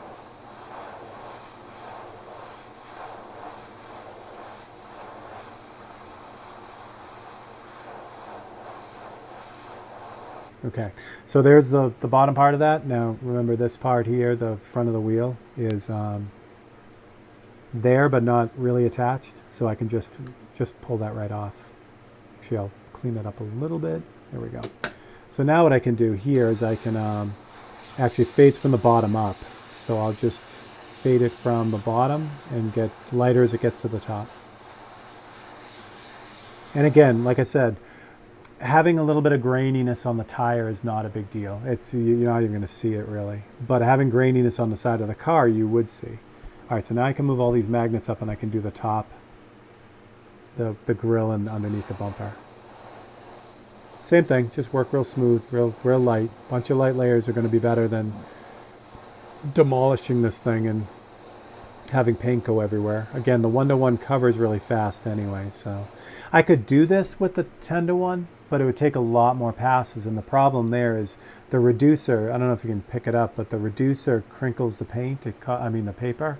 It causes the paper to curl up. So if I have to hit this like 25 times, that's really going to pull up and it's not going to be pretty. So, Jim, what's up? Welcome. Well, no, welcome. You said you were here the whole time. I love it. Thanks for commenting, man. That's awesome. All right. So now it starts to really come together, even though it has no shading on it. When I put the shading on the side of the body, I mean, you'll see this will pretty much come together. And as usual, don't ask me why. I don't know why, but here's the thing. So I always print out, I can fit 6 543s on a regular sheet of paper, okay? I put one on the side as a reference photo. For some reason, and I don't know why, I can do almost all the times I can do the painting with 6 copies. It always takes 6 copies, and I don't really know why. Because every painting's a little bit different. Some need more, some need less, but it's almost always 6 of these. So I'll cut out this last one here and I'll use that and that'll be it. I'll have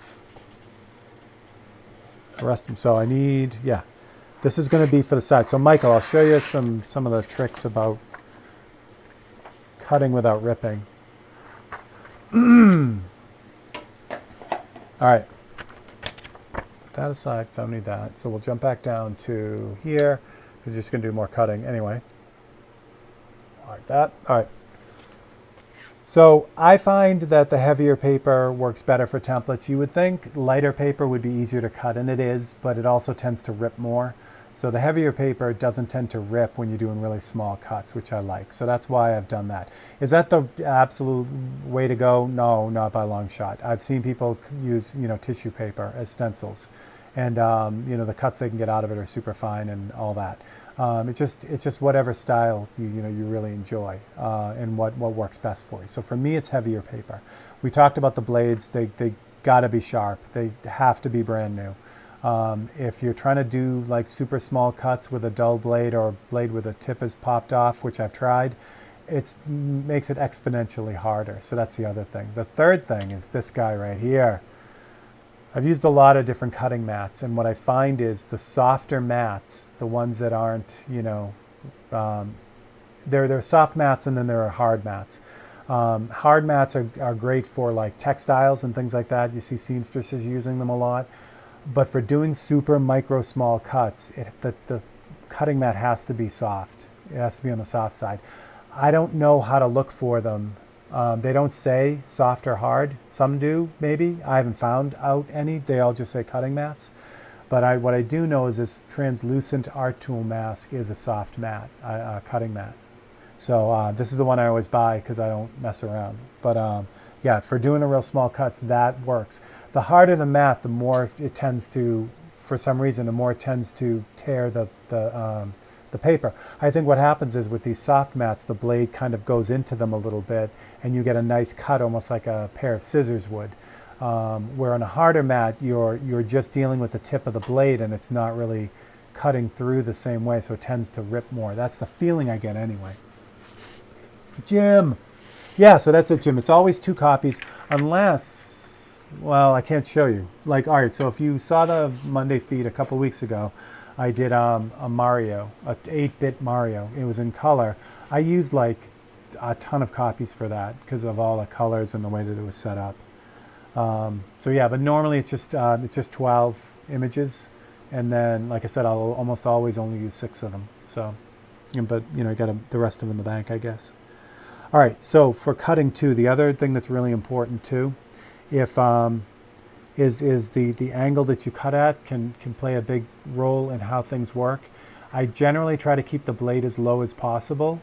That helps the cuts just kind of move real smooth, especially if I'm cutting across like a long line. I'll keep that blade as low as I can. That'll give me a nice, smooth, clean cut. If I have to go around a corner, I'll have to lift it up, but those are usually the most ragged cuts if the blade's up like this. So that's another kind of thing that you can keep in mind. All right, let's cut out this body. I think I may do this in a couple passes to preserve some stuff, and I'll show what I mean in a second. So I may break my own rule here and use another copy.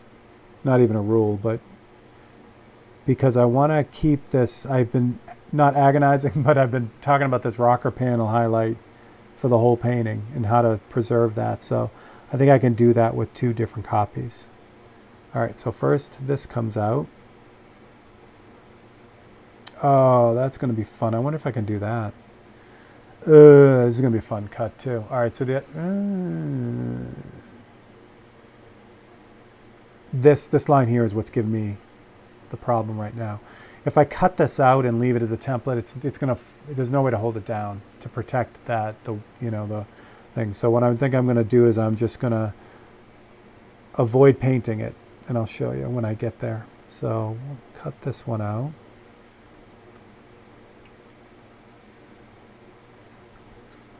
There we go. Yeah. Yep. I think it's gonna work. All right. Now I'm gonna, the 289 badge, which is right here. I know this is a 289 badge because my car didn't have a 289 badge on it.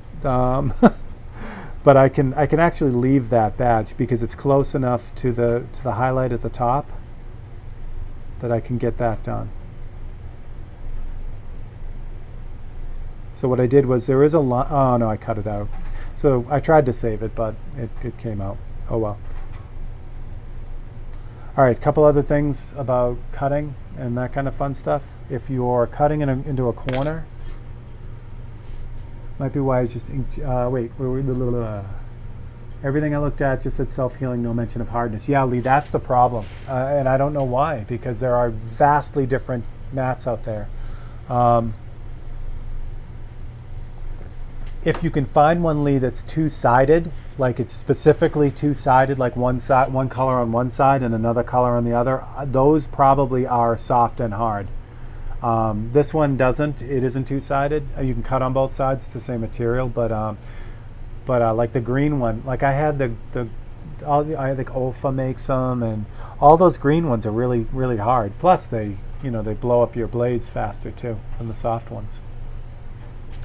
All right, we're back to cutting. So if I'm cutting into a corner, say I got to cut like this corner out, because I have the blade at a lower angle, more of the blade is kind of cutting through the paper. So if I have to cut this angle, it may seem elementary, but I catch myself, being lazy all the time. The way to cut this corner is to cut from the corner out on both. So I would cut this one, and then I would go back into the corner and cut this one. So the reason why is because that cut now in that corner is exactly where I want it to be. It's really, really like clean. And if I grab a pencil here, so if you're looking directly at the side of where you're cutting, and this is your paper on the mat, right? Actually, let me show you a bigger, so let's magnify this. So this is the paper now, right? So if I'm cutting at an angle with the blade cuts through the paper like this, right? So if I cut the way I just did, this is where the end of the cut is, right? But if I turn that around and I cut like this into the corner, so I'm cutting into the corner like this with the long side of the blade. Now this much of the blade is cutting through. See all that area? So what happens is on a corner cut like that, the cut will go through like this. Now that may not seem like a big deal when you're cutting really micro small stuff, but it is, because if another cut is right here, that means this is going to fall out. You know what I mean? Because I've cut through it. So that's another thing about kind of keeping the real close cuts, just kind of move from the corner out instead of cutting into the corner. So that's another little tip. All right, where was I? I was cutting stuff out. All right, so I've got that. Let me cut the back out here.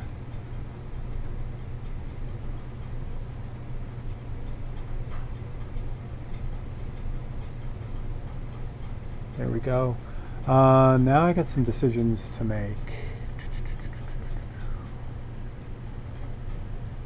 Yeah, I think I can cut out the front here. So I was just kind of looking at this to see like what I can leave in and what I can take out. So I'm going to leave in these little, I don't even know what they're called. These little chrome accents on the bumper. Now, did you see what I just did? I just did what I told you guys not to do. I cut into this corner with the blade like this. That means I know that I cut across this little guy right here a little bit, and I want to keep that. I want to preserve that.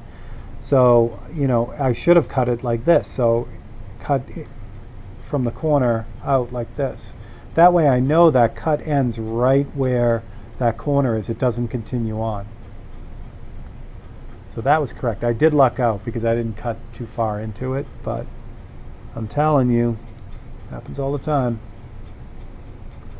Now this one has a curve on it, so I can cut into that corner. I was going to curve around it anyway. Now when you do curves, when I do curves, I have to tilt the blade up a little bit because it works like a rudder in the water. So I have to, you know, I'm turning the blade as I'm moving it. So you can't do that low because you'll end up ripping up the paper. So it has to be at a higher angle so it does that. All right, and then finally my last little bit is this one over here, which on this one I can actually save the directional light. I couldn't on the other one because it was kind of swimming in the middle of everything. But this one I can save. There we go. What else? Oh, I know what I want to do. Okay. I got to put some paint in here too. I really should do that now. Yeah, I'm going to do that now. Yeah. I was going to try to, because I want a little bit of shading on the top of this hood where it rolls over. But I want to, these areas right next to the headlights are darker, so I want to get those in first. Same thing over here, like this side here. Get that in too.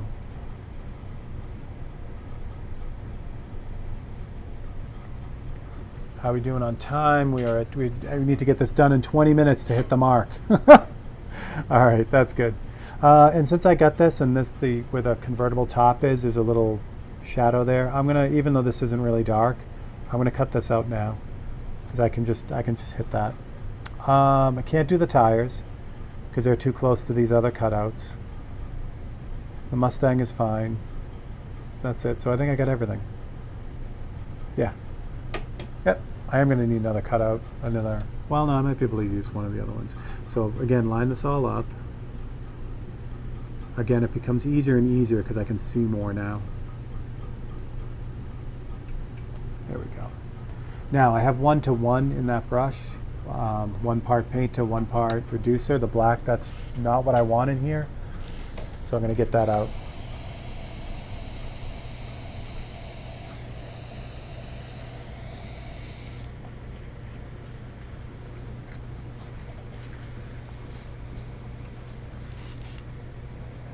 Let's see how that works. What am I going to use for this? 10? 10? Yeah, 10.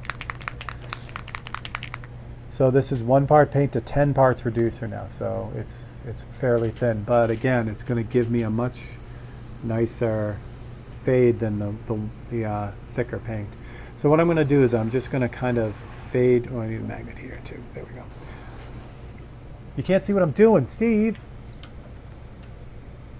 Jeepers. All right. I should have picked a vertical painting. A vertical painting, I would have been able to have the cutting mat and the painting in the same spot. All right. So again, now it gets into a little bit more subtle spraying. I'm not just trying to cover stuff up. I'm actually adding that shading in. So that highlighted body line, I'm not worried about that at all, because you see how I didn't have to mask it off, but I'm also not painting on it. I'm going to avoid it. So I'll come back down to the bottom of the door here above the rocker, and I'll just give it a little bit of a hit, and that retains that highlight without having to mask it off. All right, so the areas above the headlights, and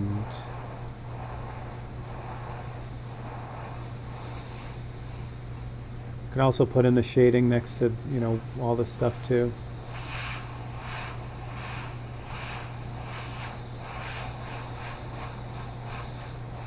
Like that.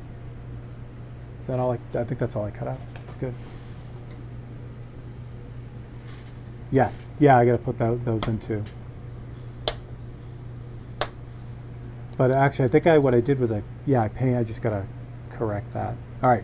So the rocker panel now. So I got to do the rocker, but even now, like if you look at this, it's like it starts to really, really come together. When I start to do the paintbrush stuff, which is kind of the last thing I'll do, it just pulls it all together and knocks it out. So I got to do the tires themselves. I got to some of the stuff here, like underneath the light here, it's dark above the bumper here. I mean, this stuff, you know, it's just really easy to just kind of like float that in. You don't have to cut out all kinds of templates. The same thing with like, excuse me, like the area right next to the headlight here. There's a shadow on that. You know, it's easy to just kind of lock that in above this light here too. You know, just kind of pop it in there. What I do want to get though is I do want to get that. So what I'll do is I'll do the tires next and that little shadow that's on the front of the hood. That would be nice.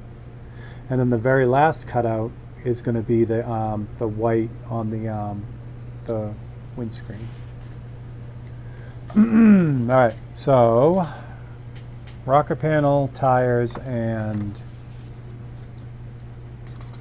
this time we're going to not move the camera around. This time we're going to move the cutting mat around. That's so much better. Okay. Rocker panel, or rocker. Where's my, oh, there it is. Thanks, Simon. All right, rocker and the lower sill here. Actually, well, I'll cut it out. I don't know if I just made this black by accident, but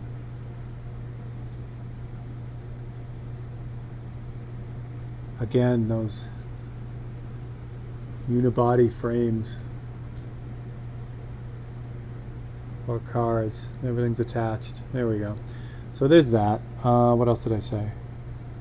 The tires themselves. Oh, and the front. Okay, so here's the thing about the front.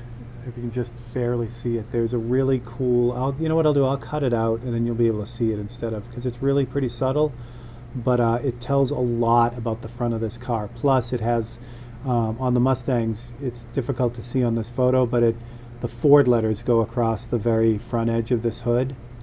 So I can indicate those, but in order to indicate those, I need the shadow there. So I just cut out, and this is going to be subtle. This is going to be real subtle, just like the reflection on the, well, you can barely see it because this is the drawing one, but there it is right there. So there's a rocker panel and that. Now the tires. This is what I want to do here. So the tires are the same thing. If I cut out the tire itself, the wheel falls out too. And the wheel is what I want to protect. So So what I'm going to do is I'm going to cheat. I'm going to cut the wheel out, but then I'm going to dive bomb into the... So I'm going to dive bomb into the front fender here. So I left a little attachment there. I'll show you when I'm done. I'll flip it over. So what I just got to remember is not to go near that because it'll show, and I don't want that. So I cut that out like that, and then I cut that one too close, so we're going to hope that that doesn't fall out. Now I can cut out the wheel like this, or the tire. I'll give myself a little bit of extra here so I know I got it all. So now when I cut this out, it's like a C-shaped. I'll flip this over and you'll see the tab there. So there's a tab that I left. So that holds the wheel in. Obviously, if I cut all the way around, that falls out, and that I could just, you know, I don't know, I could just freehand it if I was going to do something like that. But now, I do have small magnets. I could cut out the wheels. You know what, I'll do it on this one. I'll show you. So I'm going to cut out the whole wheel like this. And I'm going to put this piece aside right here. I'll put it right here for now. Now I can cut out the wheel as normal.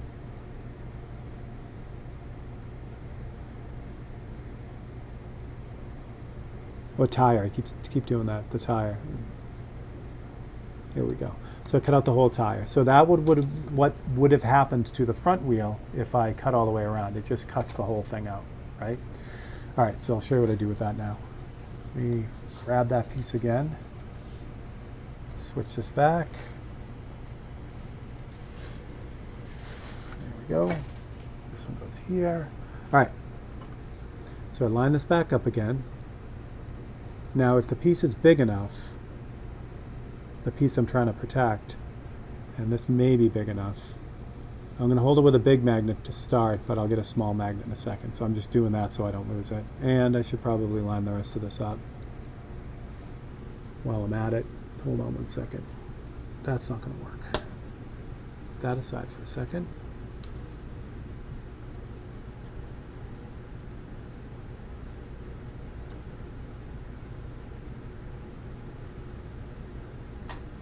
That's better. Okay. So that's in the right spot now. Okay. Oh, I just dropped the wheel. Hold that thought. I may have to cut it out again, because I had it on the end of my knife and it fell and I don't know where it went. So I'll just cut it out again. How about that? Yep. I don't know where it went. All right. No big deal. Give me 2 seconds. I'm going to cut this out again.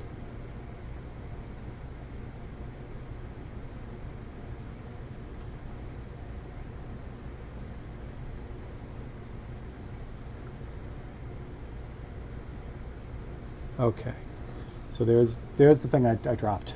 It's gone somewhere. Put that on here. And what I do is I have these small magnets here, which will hold it in, but it's difficult to mess with these. What I find is it's really difficult to mess with these micro small magnets. And the other side of it too is if they get anywhere near a big magnet, they'll immediately snap over. So it becomes just insane. But if I can get away with it, if there's nothing around it, then then I'll do that. So those are the two ways that I would do it. Now I'll show you what I'm going to do with this tab in a second. So what could go wrong is exactly at Cody. All right, tires. Let me put a magnet up here too, just to keep that from being annoying. So I still have the same 10-to-1 or 1-to-10 mix. So this has some nice fades to it. So what I'm going to do is I'm going to kind of not just paint this in, I'm going to use the template just as a guide. So I'm going to give that wheel or that tire roundness by shading it more than just filling it in. Like that. Same thing. This back tire is not as visible because it's where it is, but I could still do the same thing.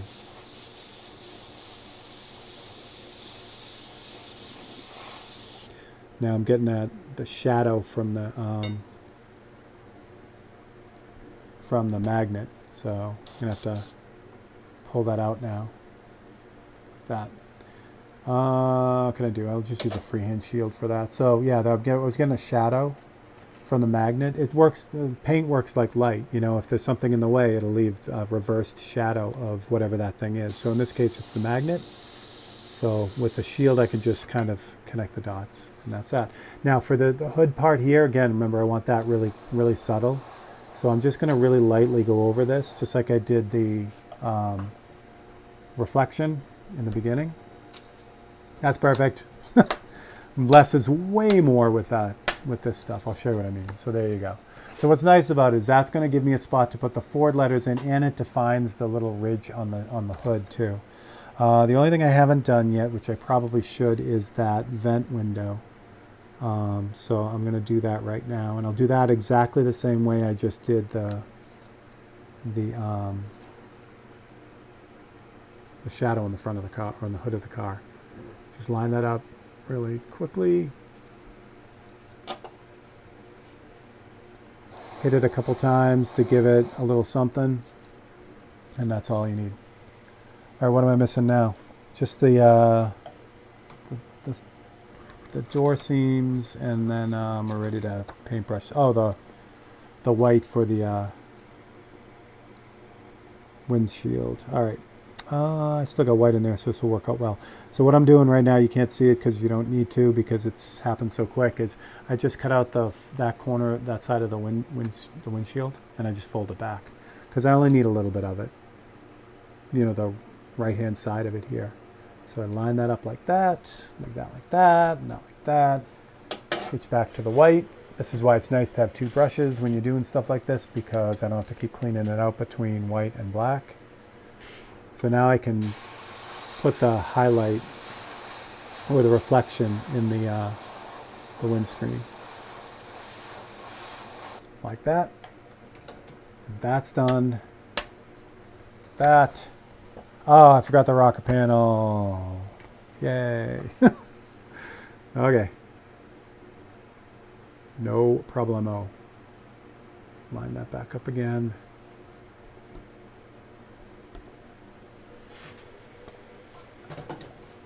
And we are at 1:52. Can I get this done in 8 minutes? This would be amazing if I can get it done in 8 minutes. It's going to be really close anyway. I mean, I would not, you know, beat myself up about this if I'm trying to keep them 2 hours. This is going to be close. Oh, yeah, okay, body lines. So the body lines are a lot of fun. Let me see if I have a copy I can do this on. Sorry, I bumped the camera. Yeah, I can do it with this one. So if you look real close, you can see like where the door, you know, the door is here. So what I'm going to do is, all I'm going to do is cut a slice in it. And I know you can't see it because I'm off the camera, but I'll show it to you in a second.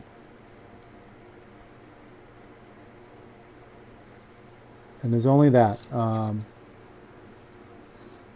There's another one here too, where the hood line is. Okay, so what I did was I just cut, I just cut little slices in the paper. So those are going to be my the seams for the door. Just line this up again. Nice. Just need a magnet on here somewhere to hold it. Switch back to the black.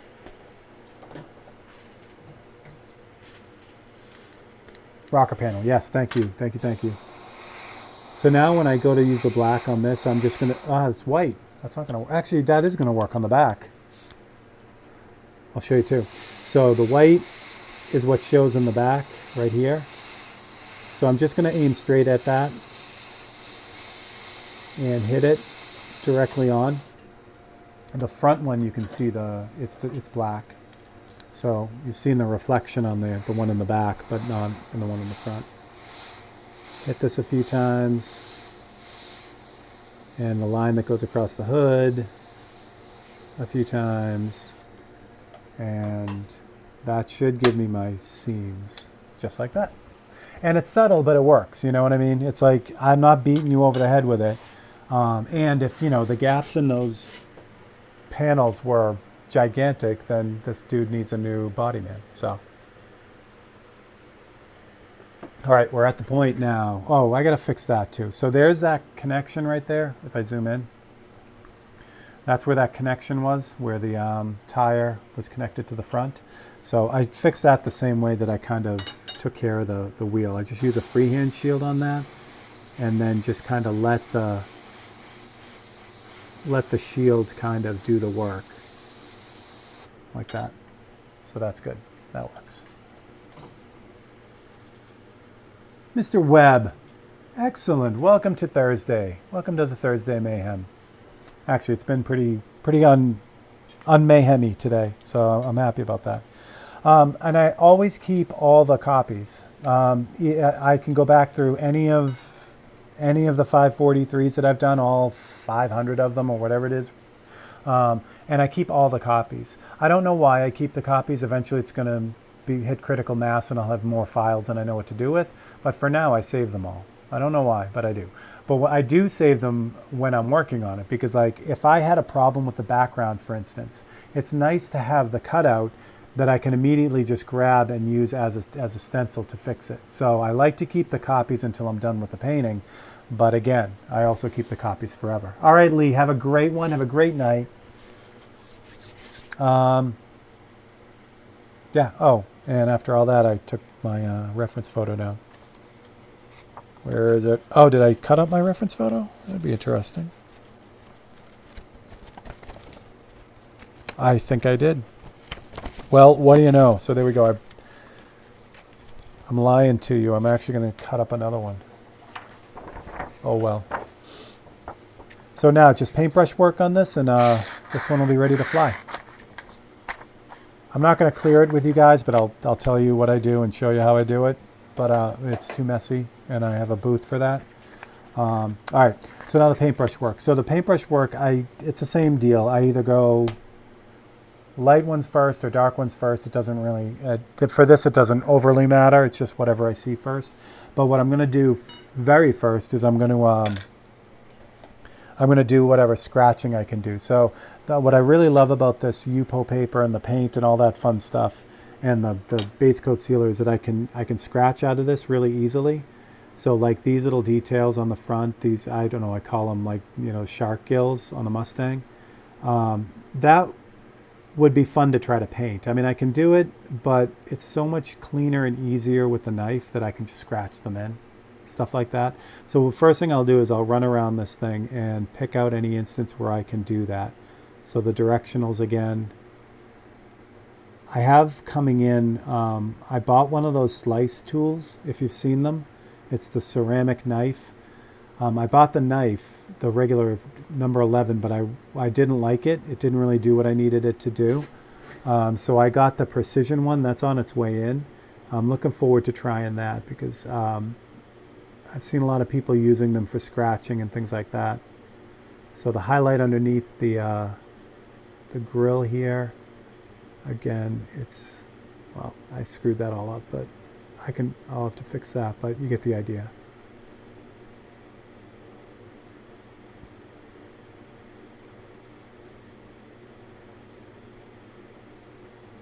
Okay, that's good. Yeah, anywhere I can get. That's not going to work there. Oh, okay. So the Mustang logo on the side is a good spot for this too.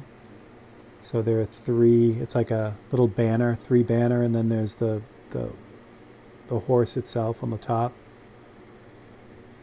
And the 289, which is right here. So I'm not even going to attempt to type 289 or, you know, cut them out the numbers. It's just because you know it's there doesn't mean that, you know, it's worth painting in. Sometimes it's better to just imply it. Anything else? Yeah, probably the antenna. Now the antenna, I don't want to just wing it because if I do, it'll come out as messy as that, which I don't want. So I'm going to tilt this and I'm going to use a ruler to scratch this in. Yeah, honey, have you had a lot of fun times today? A lot of calls? Or has it been just generally insane?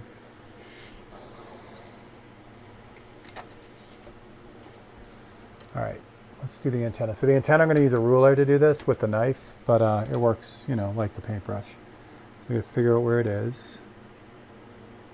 So it's here to here. So I'll do it really lightly first to kind of set it so I know it's going in the right spot. And then once I get it in, then I can move the knife a little bit to just thicken it up like that. And that gets it in nice and straight, so I'm not screwing around with it. Same thing up here for the, I'll use the knife to scratch out where the rear view mirror attaches. I think that's pretty good. Again, I could really, really get into this, but I can't because it's not that kind of painting. So that's good for the scratching. Now for the white highlights, if there's anything that I really need to do that needs it, which I don't think there is too much. There is a little bit. I forgot to say, my sister got me the mini digital scales that you featured for Christmas. What a great tool. I'm really like using it. Oh, good, Simon. Yeah, I love that thing. So Simon, after I did that feed, I actually dumped paint all over it, and I was afraid I ruined it because the paint had gotten underneath the little scale platform, and I'm like, it's going to dry and it's going to hold the platform from moving up and down. But surprisingly, it still works great. So I love that thing even more now. Perfect. Yeah, license plate, that's coming. I'll do that last, once I get into the black, but thank you. White. Oh, that's kind of drying out on me. All right. So I'll do the white, then I'll do the black, and then this thing, I'll sign it and we'll be done. All right, so for the white is fun because white will pick up wherever, you know, like the scratching couldn't do, because it's, remember the base of this is gray. Like in the wheel here, that's the original color. So at some point, you know, if I'm scratching, I can scratch all the way down to the white, the UPO, but that I don't want to do that because that has dimension then. It looks like a groove cut in it. So I don't want to do that. So if it gets to a point where I've scratched and I need something bright white, that's what this is for. So that starts the horse logo, the Mustang logo, and the highlights on that, and highlights on this, and you know, just kind of basically run around this thing and put in whatever white highlights need to be put in. Again, the hardest part with these for me is to stop. You know what I mean? Is to say, okay, really, you got 2 hours. Get as much, you know, get it as looking as good as it can get in 2 hours, but still sticking to that 2 hours. That has been really the hardest, but also the most fun for me because it's a challenge, you know, it's a challenge to get that done in a certain amount of time. And it's nice introducing that challenge to yourself instead of having it put on you by a client or a collector, which rarely happens for me anymore, which is nice. You don't have anyone beating down the doors looking for stuff. It's kind of on my terms, which is good. But it's always fun to throw in that challenge, you know. All right, the wheel. So there are a bunch of highlights on the wheels, and I can finish those up, the bottom of the hub and things like that. Again, try not to spend all the time on it, but enough of the time. Oh, yeah, windshield wipers.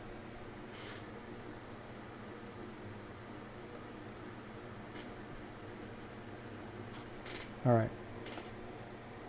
Okay, yeah, I'll throw that in. So for the tie rod, it's more about the negative space here that you can see. So there we go there. That's black, I don't need that. Oh, that's black too. Okay, good. What else? Oh yeah, windshield wipers. So the windshield wipers are white. Easy to see there. A little bit of detail on the cover. Those are white. Yeah. Yeah, I do have that switcher on order. So what I'll do is that switcher will allow me to go from the camera that's way behind us here. I'll be able to switch from that one to the palette camera, essentially, so that you'll be able to see what I'm doing on the palette, too.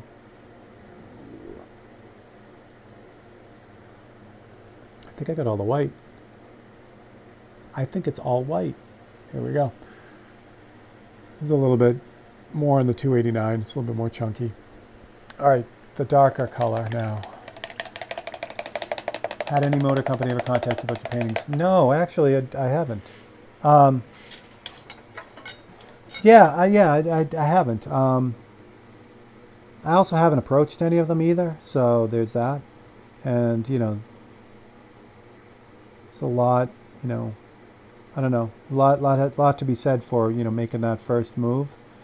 And I just, I don't know, in the back of my head, yeah, well, it would be awesome to be kind of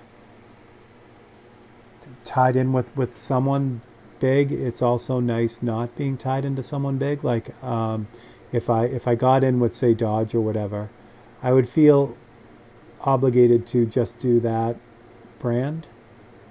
Now, of course, in the beginning, when I started, if a huge company like that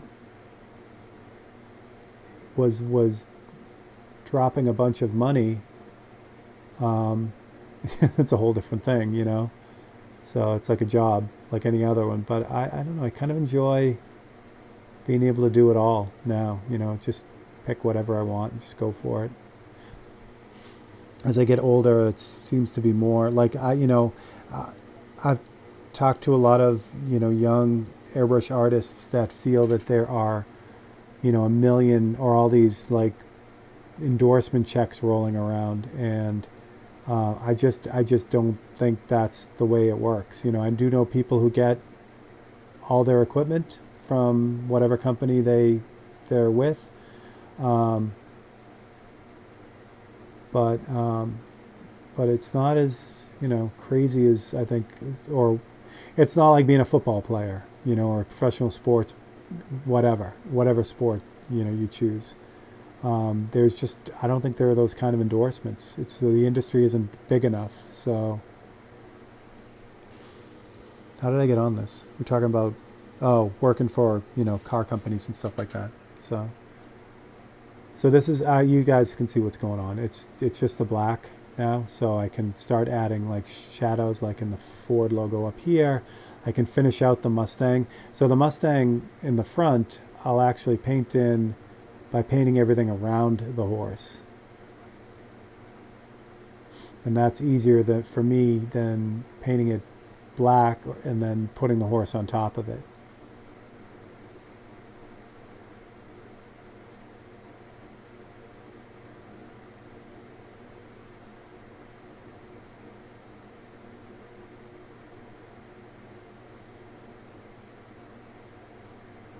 Oh, I shouldn't say that. You know what? The Morgan, the little three-wheel Morgan cars.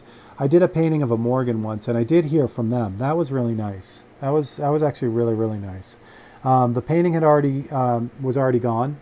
I didn't own it, so I don't know if they were, I don't know if they would have taken it had it been available, but it was already with a collector. But yeah, that was really nice to hear from them because they're a smaller company. And yeah, it was just they really dug it, so I thought that was fun.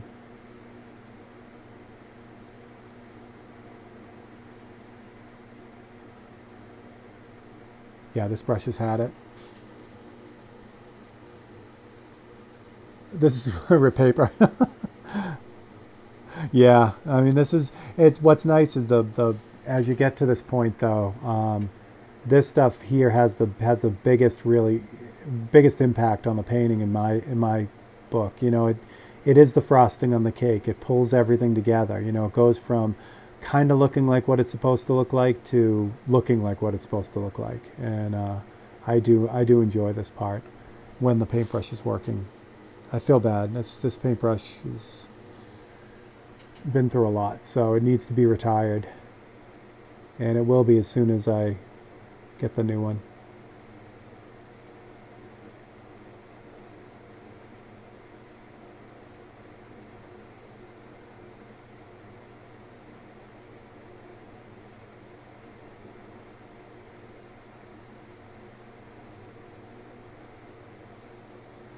I do miss this car though. I really, really, and it was just a good, it was a good time to have it.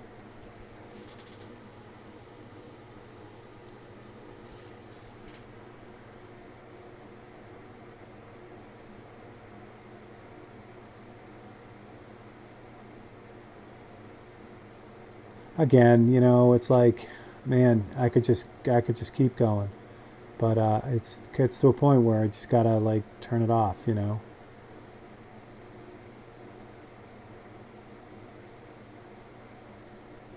All right, there's a line that goes all the way across this, the front of this.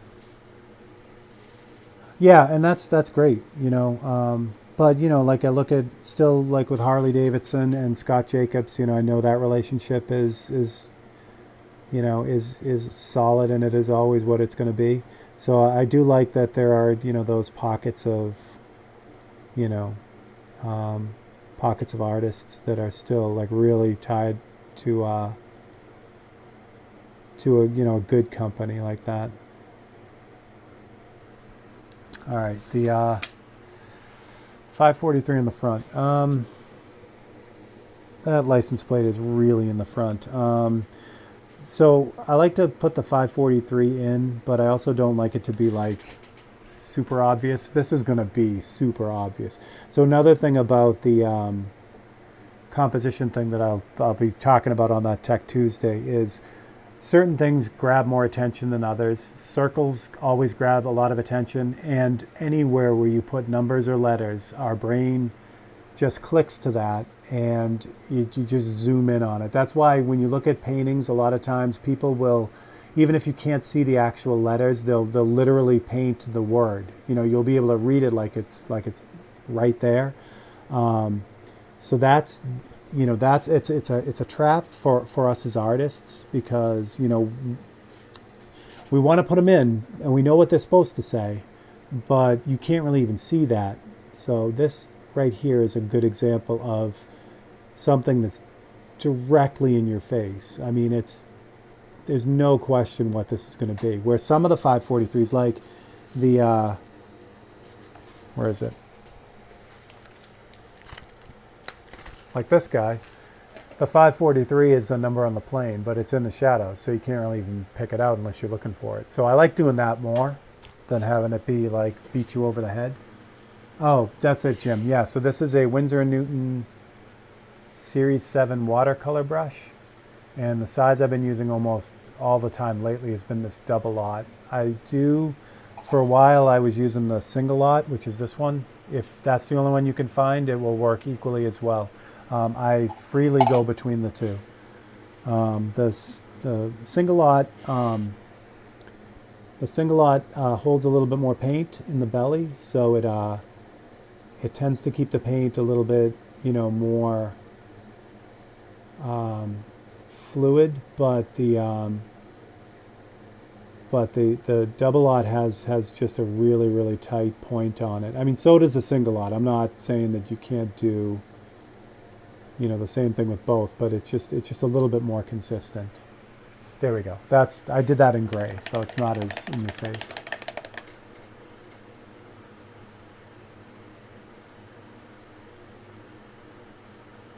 Yeah, Michael, that's exactly what I was kind of, you know, I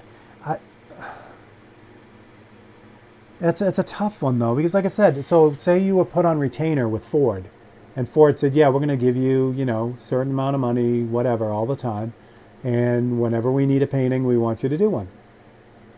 I don't know that that's the kind of deal that I would turn down, you know. I mean, that's a great thing. Now, if it comes with the same thing, like, oh, by the way, you can never paint anything else, then that's, you know, that's gonna have to be a big check. You know what I mean? To shut everything down. And you know, I know those things. Well, I assume those things don't happen. All right, let me go back to. I should have airbrushed this line, but again, we're trying to. I know I've gone by the 2 hours now, so I'm just trying to. Oh, as I whack my head. Yeah, we're 2:14 now. So, but it's pretty much there. It's pretty much there.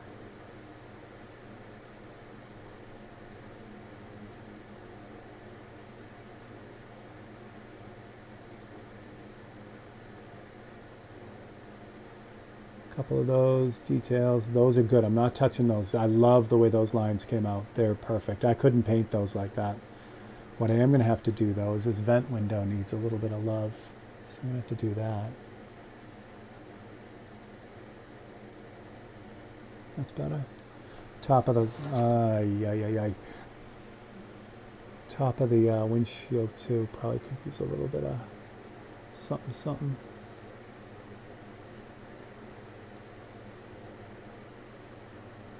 I'll be careful as I get. Oh no, I don't have to be careful. It is the gasket goes all the way across, and it goes down too. Lovely.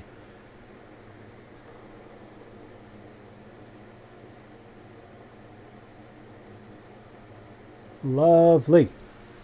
What else? Oh, underneath the license plate, I need to fill in that too.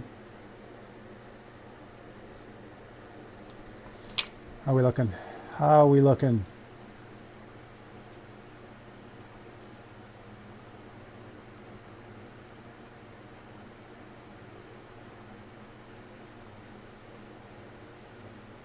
Yeah, yeah, yeah. Oh, maybe a little bit there, and a little bit there. Yeah, someone told me to stop. Okay, good. Let me back you guys up. We're pretty much ready. So this is good. Again, I see stuff that I'm like, oh, I got to take care of that, but I can't. I can't do that. All right, so let's sign this thing, and we'll have this all set. So.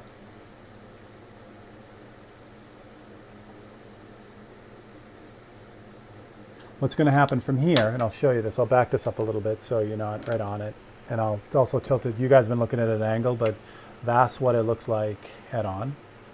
That's what we got there. So what I'm going to do, back you guys way out. So now when I go to pull this tape, I'll show you what happens here. So when I start to, actually let me put on the other glove. Again, even at this point, I don't want to touch that painting with my hands, because if I do and I go to clear it, it's going to leave a fingerprint. So I don't want that. So I have, this is, for those who are wondering, who like look at this dirty, homeless, fingerless glove that I use for painting, this is how they usually are. So this is what I use to, like when I'm, like I have this over here because I use it to take the tape off, and I'll show you that in a second. But that's where they start. When these get kind of grimy, then I'll cut the fingers off and then I'll use them that way. So, all right, so when I pull the tape on this, when I start on one side here, I can just pull the tape, and then it immediately pulls up the next piece. And I know it seems minor, but when you do 500 of them, you know, anything helps. So that is that. And what I'm going to do next, which I won't do with you guys, but I'll do on my own, is I will grab the UVLS Satin, this stuff here, 4051, and the Grex Tritium, which has a 0.7 millimeter nozzle in it. And I reduce this as recommended, which is 10%. So I mix up I have it actually right here. Since I use a lot of this stuff because of these 543s, I have it already mixed up. So I have an ounce of it usually mixed up, and that's 10%. So I'll use this with this. I'll spray it on that, and that's what'll seal it all up, and that'll be it. It takes 2 coats to get this ready to go. It gives it that nice even sheen. It takes care of any of, you can't even see it, but if there's any residual, like you can just barely see the halo from that from the cleaning that I did with the Scotch-Brite originally to get the oil off, that you won't even see that once the UVLS is on. It fills in all that. But that's what it is. So you guys were here for the entire painting of that 543. So thank you, thank you, thank you. I'll switch over here and say my goodbyes, move this out of the way a little bit. So thank you. Thanks for hanging out. I know this was a longer one, but it's nice when we do the whole painting. You know, a lot of times on Monday nights, things get crazy, and I do very little painting. So this was good that we got to do the whole thing with you guys today. And like I said, if you're watching this after and you have a question, please put it in the comments, and I will get back to you on that.